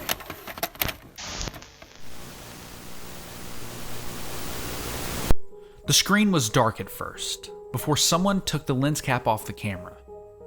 What showed was a dark room with a woman strapped into a chair by the torso, ankles, and wrist, trying to get free. Surrounding her were 5 women dressed in black dresses and ornate headpieces that obscured their faces. The one behind the restrained woman began speaking. Isabella Norello, your crimes against the Coven have been witnessed, she said. You idiots don't even realize the potential of the power our deity gives us, Isabella yelled. As punishment for the crime of taking another life without approval of the council, you are sentenced to imprisonment in one's own body, the woman said. We could take over the world with this power. You have no idea, Isabella yelled. None of the other women seemed to pay attention to her. Simultaneously, the women in black began chanting something I couldn't understand. It went on for a few minutes while Isabella screamed at them. After a while, the chanting got louder and patches of white began to develop on her that grew all over her body. Isabella screamed louder as the parts of her that had turned white no longer moved. From one final chant from the woman in black, Isabella turned finally white and frozen in a state of screaming. All of a sudden, the power went off in the watchroom. Scott, why did you hit the kill switch? Helena asked. I didn't. It turned off by itself, Scott said. Helena suddenly grabbed the gun from me and chambered around. I am not getting possessed again, she said. Ashlyn, do you sense anything? I asked. She took a second to respond. There's no energy field created, but there is something in the house. It feels powerful. Be careful, she said. What did she say, Valen? Helena asked. Nothing's creating an energy field, so she can't manifest, but there is something in the house. Whatever it is, it probably cut the power manually, I said. Well, great. Now we have a witch hunt on our hands, Helena said. Debbie let out a short fake laugh. Ha! I see what you did there, she said. What? Oh, Helena said, realizing what she said. Scott stepped inside the watchroom and closed the door behind him, using the flashlight on his phone to illuminate the room. Okay, so there's something in the house that has cut the power. We have a gun, but there's 4 of us and Ashlyn. What's the plan? He asked. I've got something, Debbie said, as she lifted her shirt and reached into the void in her torso, and then pulled out a spiked baseball bat. What the fuck? Helena asked. Is that why you wanted nails and a hammer? I asked. I have no regrets. Onward, Debbie said, pointing her bat towards the door as she got up from the recliner. I've got you and Scott covered, Ashlyn said. Ashlyn's got us, I said to Scott. He gave a thumbs up before looking towards the door. Valen, take off your socks, Ashlyn said. Right, I said, taking off my socks. Everyone stared at me for a second in confusion. Easy access for Ashlyn to get out, I said. And then they all nodded in understanding. Helena, who was already next to the door, opened it slightly and peeked through the crack. We waited until she opened the door further and checked the other side. We're good, she said as she opened the door completely. We walked into the hallway, making sure to be quiet so we could try to hear any movement in the house. The first place we went was the breaker box, which looked like somebody had punched a hole into it, then ripped a piece of it out. Other than that, the bottom floor was clear. We made our way upstairs and started going through the second floor. Hold on, I sense it. It's close by, Ashlyn said.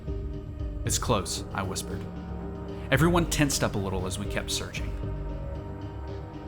I just realized we have no idea what we're looking for, do we? Debbie asked. I'm gonna assume a lady in white, Helena whispered. Well, yeah, but we don't know what she's made of or what she can do. The tape basically didn't give us any information, Debbie said. Helena turned around to Debbie. How about this? Whatever's not us, Helena was suddenly cut off by 2 arms that came out of the ceiling and grabbed her, and then yanked her up into the ceiling, dropping the gun to the ground. Helena! I yelled. I didn't realize we were right under the entrance to the attic. Shit, boost me up, Debbie yelled. I put my hands together and used them to help hoist Debbie up into the attic. Oh my God, Debbie yelled. I grabbed the gun up from the ground and turned to Scott. Help me up, I said. He did the same for me as I reached up and grabbed the edge of the entrance and then pulled myself the rest of the way. I wasn't even all the way up when I saw Debbie just standing there in utter shock as she looked at Isabella, sinking her teeth into the neck of Helena.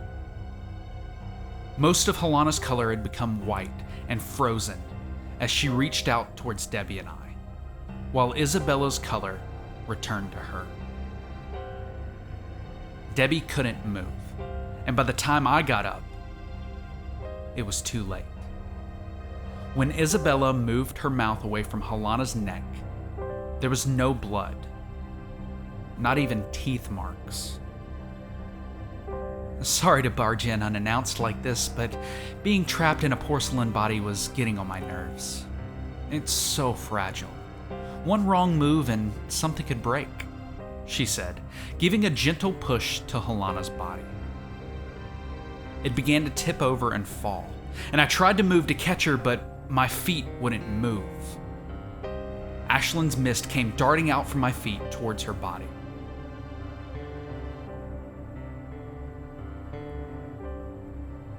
She didn't make it in time. She was just short of her. I felt my heart sink as I watched her body shatter into several pieces on the ground. Oops, my bad, Isabella said. Isabella looked down at her hand before using a nail on the other hand to make a deep cut. She let the blood spill from her hand as it formed into a red blade. Right then, I assume you're gonna try to kill me, so let's get this over with, she said, before she dashed towards us. I saw Debbie flinch, then get ready to block while I chambered around into the Luger. But she dashed right over Ashlyn's mist. In an instant, a large tube jutted out of the mist and wrapped around Isabella's neck, stopping her in place. With lightning speed and sporadic twitching, Isabella was slammed all over the room, denting walls and crashing into old storage boxes. This went on for what felt like forever, until Isabella was swollen and covered in blood and bruises. Another tube came out and grabbed her by the legs and held her over the mist. Ashlyn began pulling, and if Isabella could scream, she would. She was pulled so tightly that I could see her body begin to rip apart. Finally, a red tube shot out from the mist and stuck through the middle of her, splitting her in two. After that, her two halves were dragged into the mist. The mist dissipated, as it was just Debbie and I standing there in shock. I glanced down towards the shattered pile that was my friend. I walked over, and then fell to my knees in front of it. I didn't know what to do. One of my best friends was just broken in front of me, and I couldn't do anything about it.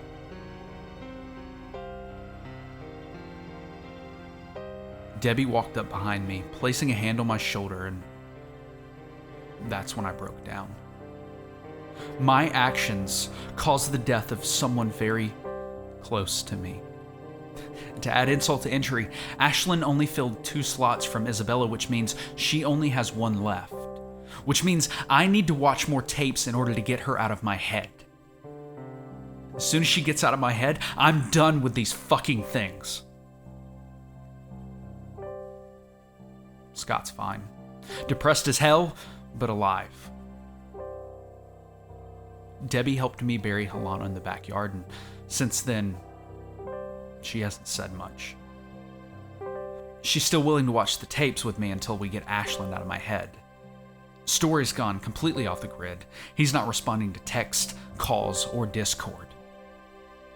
Ashlyn can manifest for a few hours at a time before losing form and receding back into my head. I'm not sure how many more tapes I need to watch, but let's hope it's 1.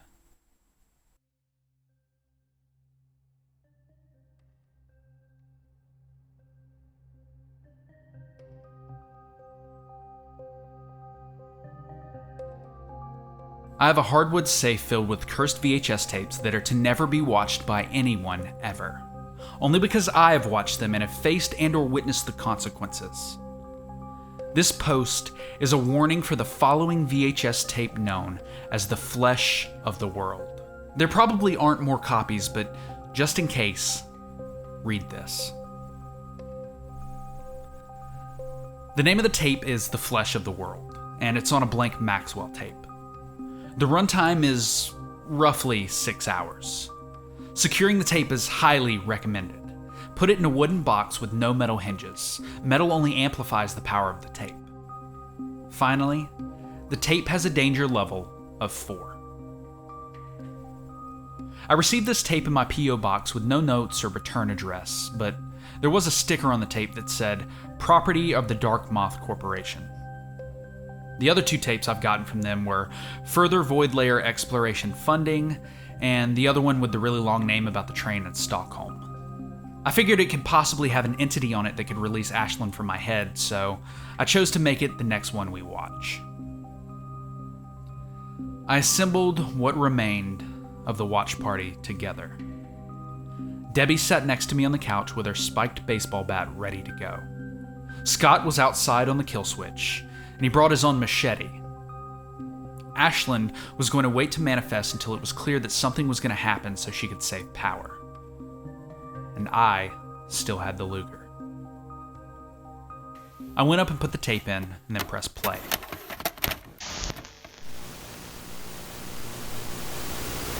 There wasn't a title card like the last Dark Moth tape had. It just opened to an image of a dark conference. We sat there for a couple of minutes, but nothing happened. It was a static image. There was a light in the conference room that would flicker on and off every now and then. "I'm going to test something real quick," Debbie said, as she got up and walked over to the TV. She stared at it for a second before putting her hand through it. Oh, that makes more sense, she said, as she stepped through the TV and into the conference room itself. She looked around before looking down at the large table in the room, picking up a couple pieces of yellowed paper, and then looking at them for a second. Seemingly out of nowhere, she slammed her bat into the table, then pulled it back out before stepping back into the watchroom. She pressed stop on the VCR and walked back over to me. "What do you have?" I asked. Scott peered into the watchroom, and when he saw that the tape wasn't going anymore, he came into the room. "A map and a rule sheet," she said. "What's going on?" Scott asked. "The tape is a gate of some sort," she said, flipping through some of the papers. "And according to one of these rules, as long as the tape is playing, the gate remains open. If it closes, we're trapped on the other side until someone rewinds the tape and plays it again. It says the tape lasts 6 hours." "Okay, but why did you impale the desk with your bat?" I asked. I wanted to see if that world was consistent. If we have 6 hours until the gate closes, then I want to rewind the tape before any of us go in, she said. "Wait, who said we were going to go in and explore?" I asked. "I did. It's clear that if we wait for something to show up, nothing will happen. At least not for a while. And I don't want to watch an empty room for 6 hours in case something happens," she said.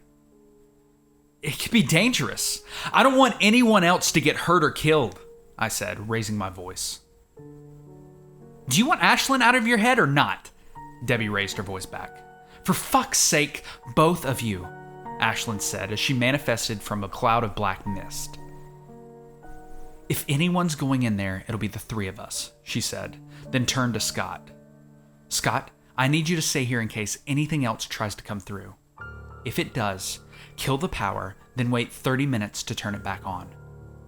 Hopefully, anything that was there will be gone after the 30 minutes. She turned back to Debbie and I.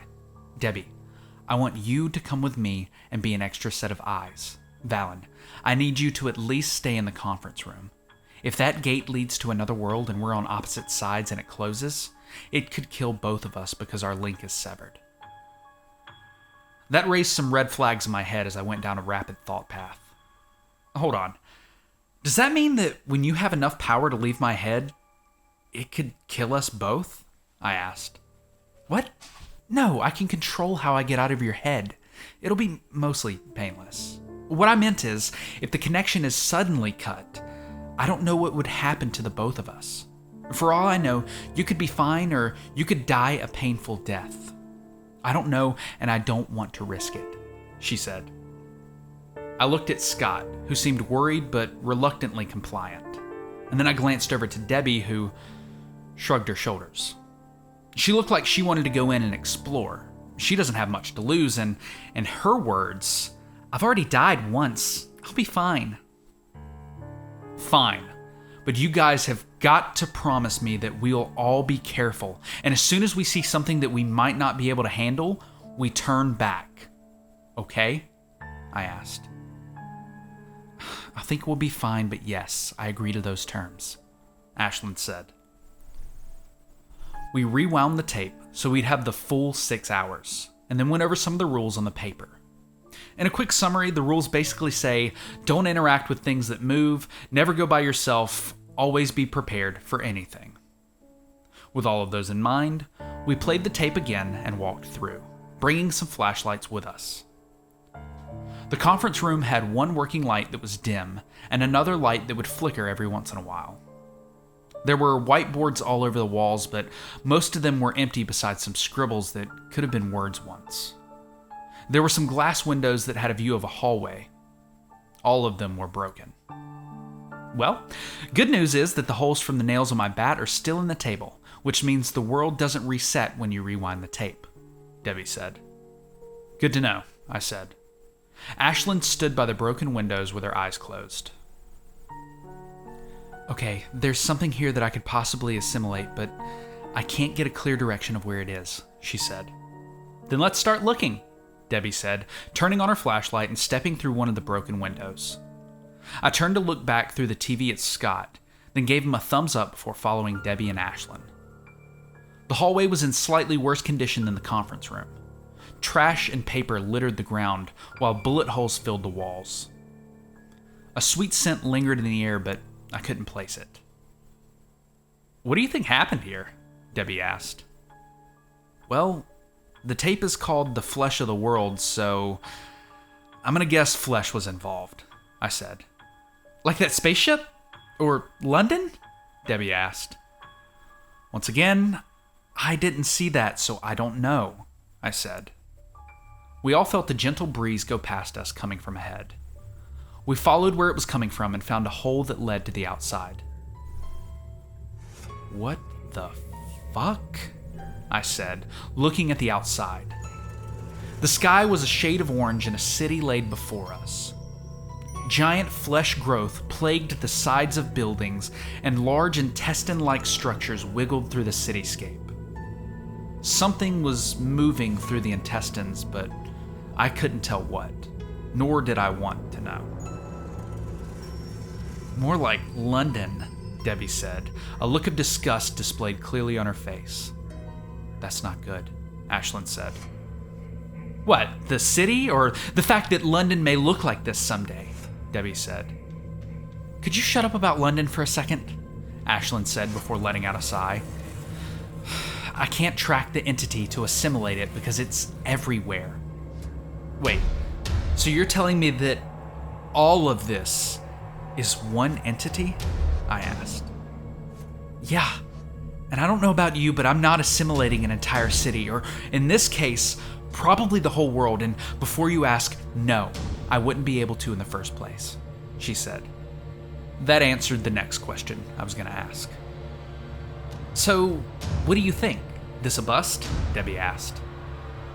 "I think it is. We should probably head back," Ashlyn said. "Cool, let's go," Debbie said, turning back only to go silent. Ashlyn and I turned back as well to see a man standing at the end of the hallway. Red tubes, the same color as the flesh outside, were connecting to him at various parts of his back as they dangled from a hole in the ceiling.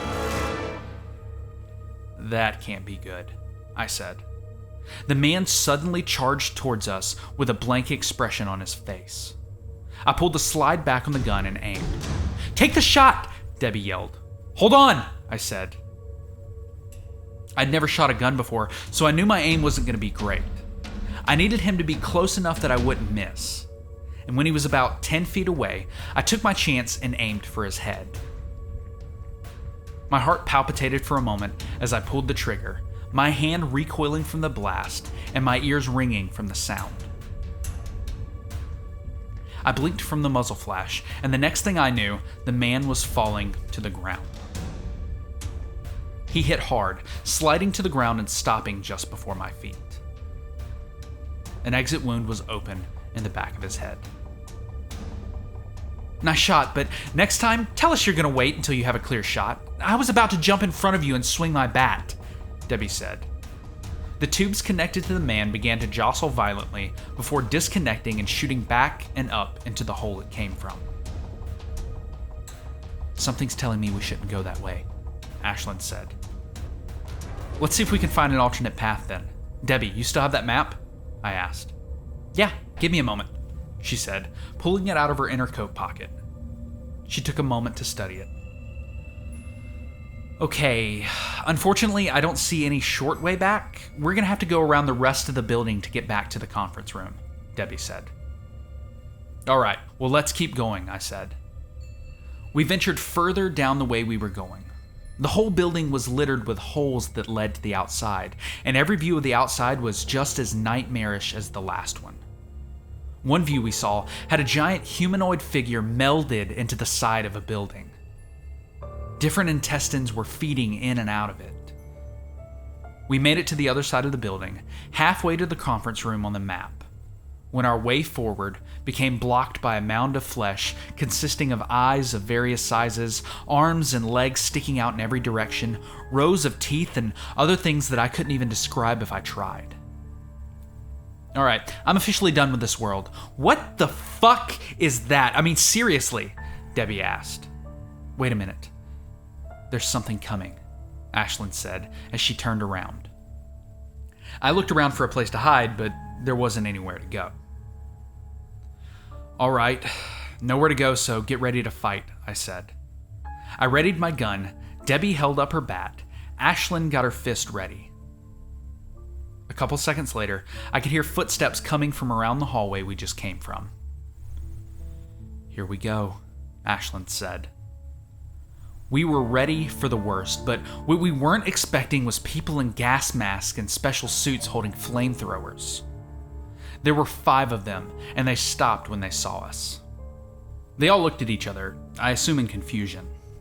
The one in front pointed their flamethrower towards us. How did you get here? They asked. The voice sounded female, but it was muffled enough that I couldn't quite tell. We looked at each other, realizing our answer was going to sound stupid. From a TV screen? Debbie said.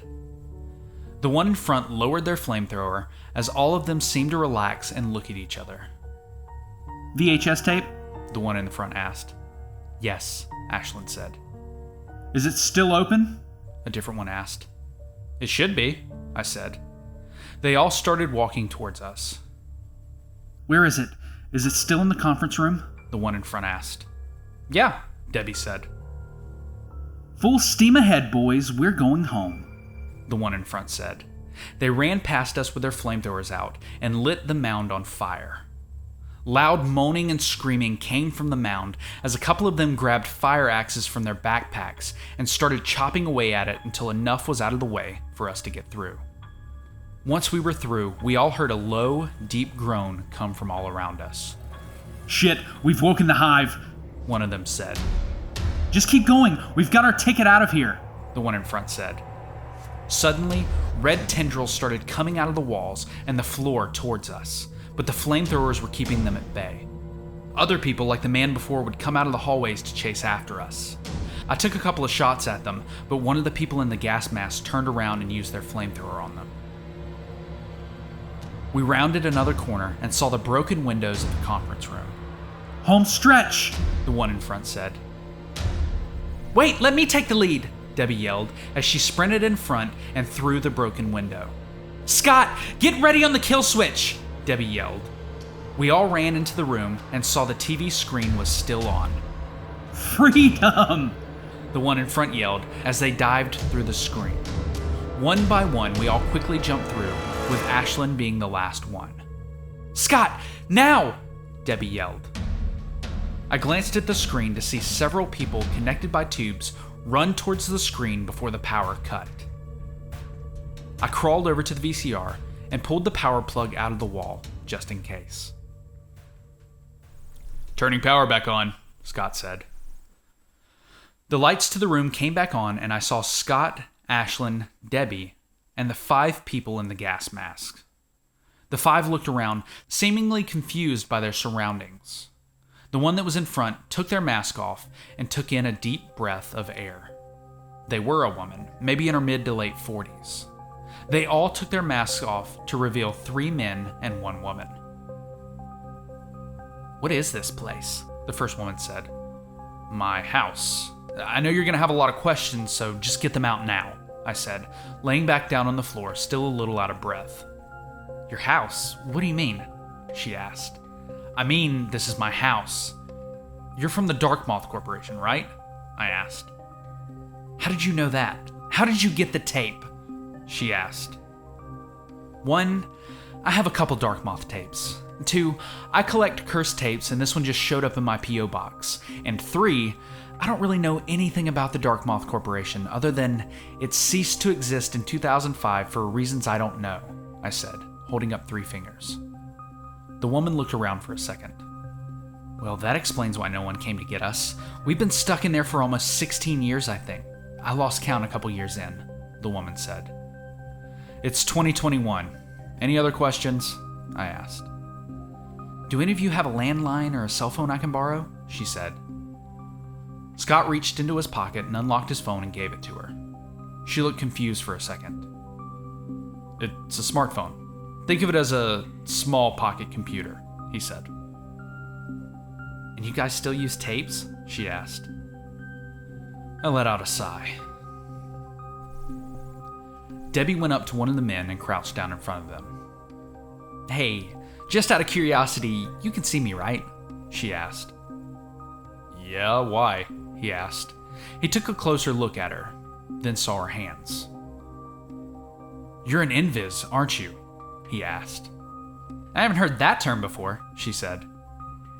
"You come from that tunnel in Pennsylvania, right?" he asked. "Okay, yes, I am," she said. "Are invis widespread knowledge now?" he asked. "No, I was just wondering how you were able to see me," she said. It's been a couple of days since then, and the 5 of them managed to get in contact with someone, and they were taken back to wherever they were before or something. I don't know. They weren't able to tell me. They didn't take any of the Darkmoth tapes from me, or any of the tapes for that matter. So the hunt is still on to find one last entity for Ashlyn, but it was nice to actually be able to save someone for once. To those of you who were wondering, I did talk to Debbie about how likely it would be for Helena to come back as a magician, and she doesn't know. She knows that it doesn't happen to everyone, and it wasn't likely that she would come back as one.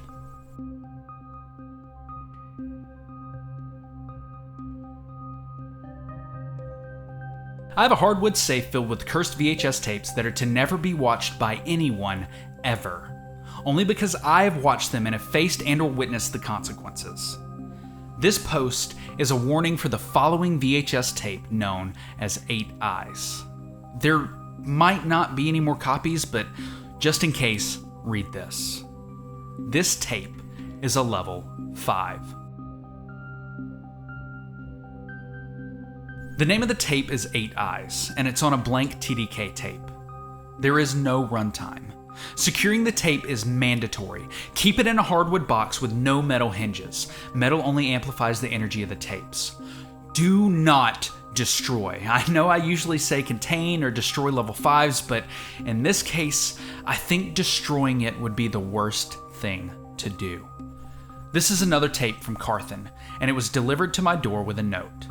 "Hello, Valen. I'm sorry to hear about your recent loss. I've sent you a tape that I know has a higher level entity in it for Ashlyn. Hopefully, it should be enough to get the job done.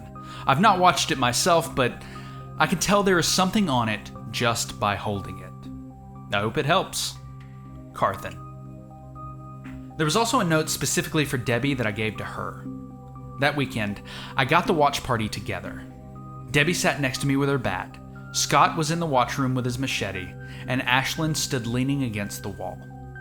Story still hasn't contacted me, and at this point, I'm not sure he ever will.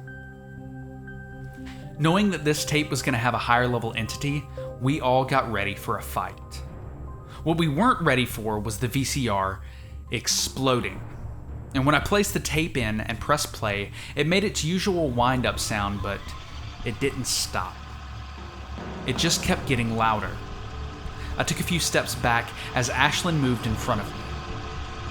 A light emanated from the inside of the VCR as it began shaking in place until finally, it burst open. The top of the VCR came off, and different pieces from the inside scattered around the room. The room went silent for a few seconds. "So, did something get out?" Debbie asked. "I don't know," I said. "Something got out, but I can't sense it," Ashlyn said. "You can't sense it? What do you mean you can't sense it?" Debbie asked. "That means whatever was in the tape is able to cloak the energy it gives off," Ashlyn said. The ceiling suddenly creaked above us as we all looked up. Ashlyn motioned us to get to the corner of the room. Scott, Debbie, and I slowly moved over next to the door and watched as Ashlyn took off her coat and then began transforming. The rocky protrusions bulged from her arms, and the black and white tubes slid from them, and the exhaust pipes crept out of the top of her back.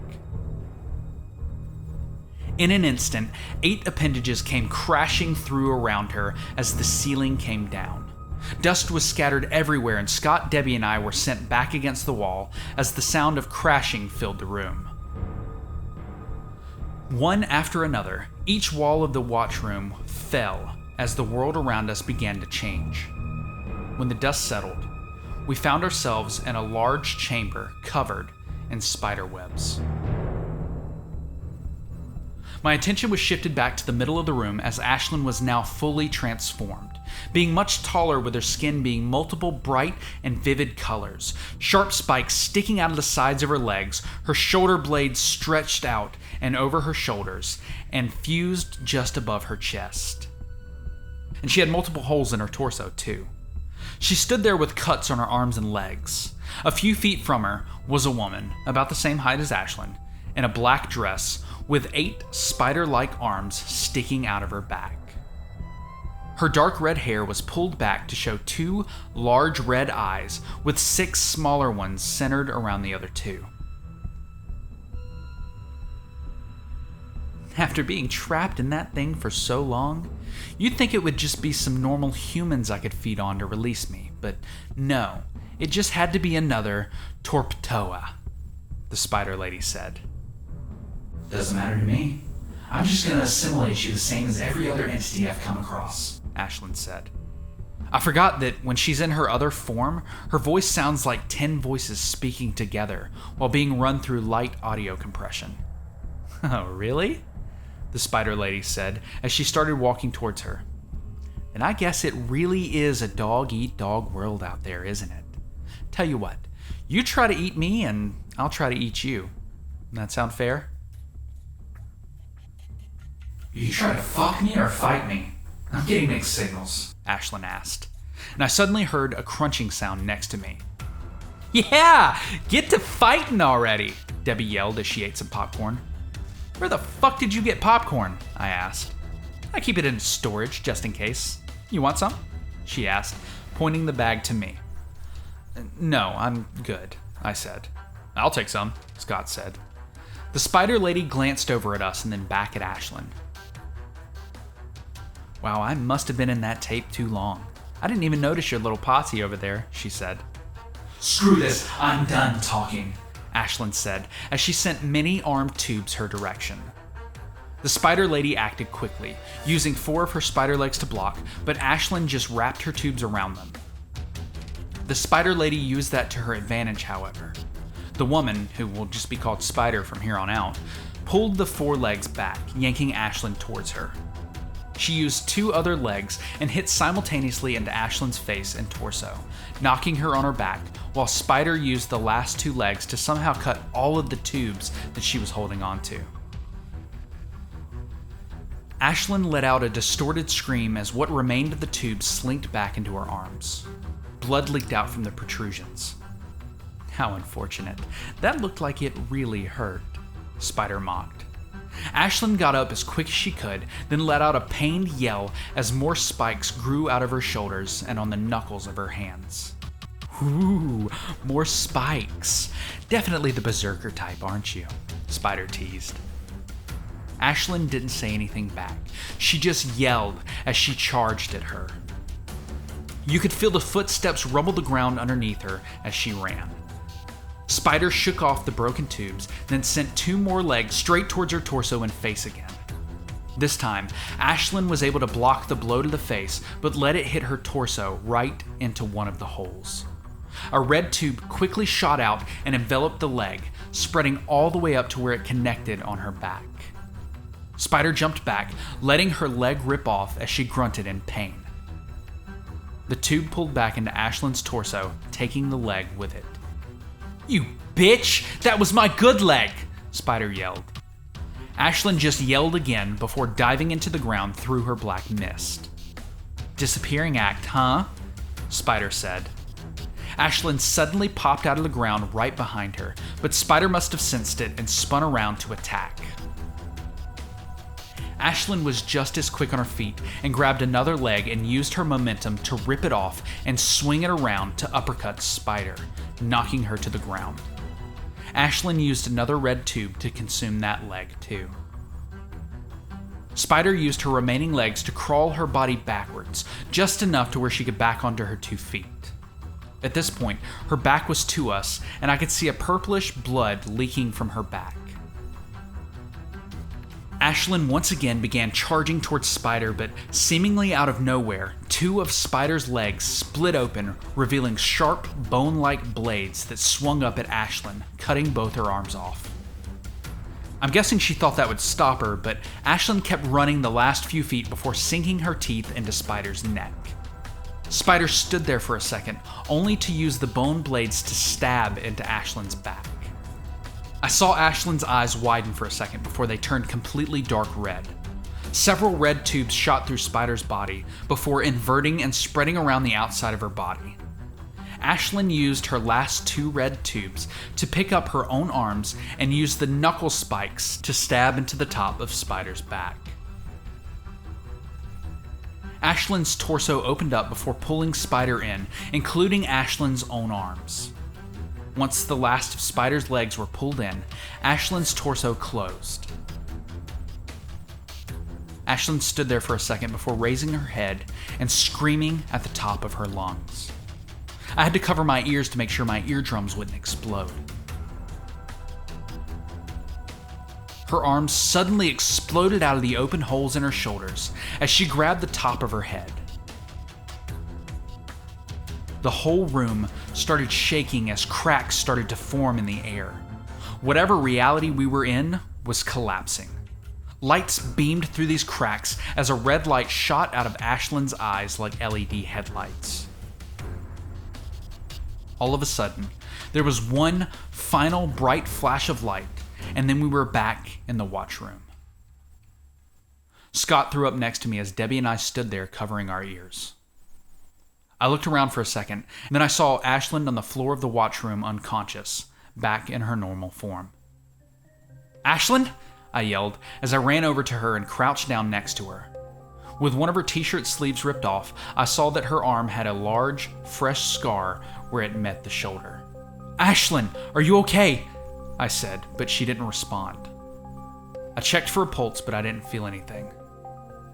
"I'm not getting a pulse," I said, looking back at Debbie. "Maybe she doesn't have one?" Debbie said. "Fuck! Debbie, wait here, I'll be right back," I said as I got up and left the room. I ran into the kitchen and started searching through all of the drawers until I found my first aid kit and ran back into the watchroom. Scott was still dry heaving, but Debbie was kneeling next to Ashlyn. I slid on my knees and stopped next to Ashlyn and then grabbed a smelling salt out of the first aid kit. I cracked it open and held it under her nose. But nothing happened. "It's not working," Debbie said. I held it under for a few more seconds before I tossed the salt against the wall. The only thing I could think to do next was CPR, so I started pushing on her chest just above her heart. I bent down to give her mouth to mouth, then went back to pushing on her chest, but nothing was working. "God damn it, Ashlyn! I did not come all this way just to have you die on me!" I yelled as I slammed her chest. Suddenly, Ashlyn's eye opened as she jolted upward, taking a giant breath of air. "Holy shit, what the fuck just happened?" Ashlyn said, looking around the room and then met eyes with me. "I'm not in your head.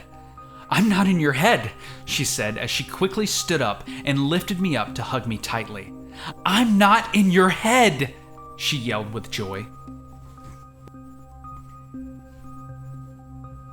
Ashlyn is still recovering from the fight with Spider, but she is, in fact, out of my head. She'll be staying with me until we can figure out how to get her back on her own feet. My VCR was destroyed when Spider came out of it, so I can't watch any more tapes until I get a new one. But I'm no longer going to watch them, period. I've come to realize that I probably shouldn't have done it in the first place, but I can finally say I'm done. If Story ever comes back, I'll make sure to update you guys on what happened to him, so this probably won't be the last time you hear from me, but this is definitely the last cursed tape. I hope. Either way, thank you to everyone who came along for the ride.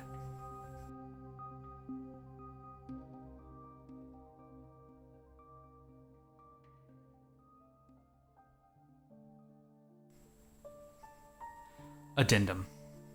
I woke up today to a loud knocking at my door. I looked at my clock and saw that it was 6:23 in the morning, so I wondered who it could have been. I got my slippers on and a blanket and began walking down to the front door. I looked through the peephole, but all I could see was black clothing and white hair. Whoever it was really tall. I unlocked it and opened it. As soon as it was open, I was slapped across the face by something really hard. "That's for just standing there instead of helping me," a familiar voice said. I looked up and almost instantly cried as Helena stood there in front of me. She had on the same clothing that she had died in, a long-sleeve shirt, jeans, and boots, but they were all black now. Her skin and her hair were a bright white, but her eyes remained the same dark blue color as before. Now, she stood a foot taller than me, closer to Ashlyn's height. I wasn't sure what to do, so I reached out and hugged her tightly as I began to cry. She hugged me back as tears began streaming down her face as well. I heard someone running down the stairs. "What the hell is going..." Debbie cut herself off as she saw Helena standing in the doorway. "Well, welcome back from the dead," Debbie said as she stood there in disbelief. Helena let go of me and wiped away her tears, then walked over to Debbie and slapped her as well, and then hugged her tightly. "Did you guys manage to free Ashlyn?" Helena asked. "We did, even though she did most of the heavy lifting," Debbie said, letting go of her. "Well, is she here? Did she leave? What's up?" Helena asked. "She's upstairs recovering. It was a really bad fight, but she did manage to make it out. She'll stay with us for a while until she figures out how to start her life for herself. Or if Story has some sort of answer, if he ever comes back," Debbie said. "Story is missing?" Helena asked. "He disappeared completely and won't respond to any form of communication," I said. "Oh, great," Helena said. "I'm sure he'll turn up again at some point. I've known him for years, and this isn't the first time he's done it. It was just really bad timing on his part," I said. "Anyways, you're probably a little tired. Come with me, I'll brush you up on what happened in the last couple of weeks. Like the weird world covered in flesh," Debbie said, taking Helena's hand. "There was more flesh? Like more than London?" Helena asked. "Oh yeah, big time," Debbie said, as they walked off into another room.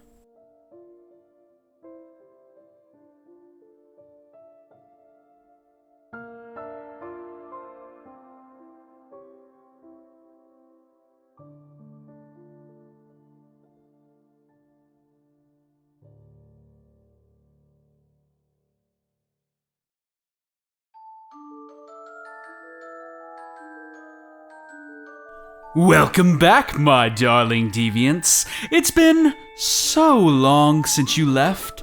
I've just been sitting here, staring into the void. I think it's staring back? Its name is Timothy. Anyways, did you break any realities while you were gone? Snag a copy of Tube's demonstration to take home for yourself? Absorb any monstrous beings to unlock your true potential? No? Ah well, at least you had fun, right? Anyways, be sure to exterminate that subscribe button and ring that little bell so that you're notified the moment we upload a new video. Until then, my ghastly gang, stay spooky.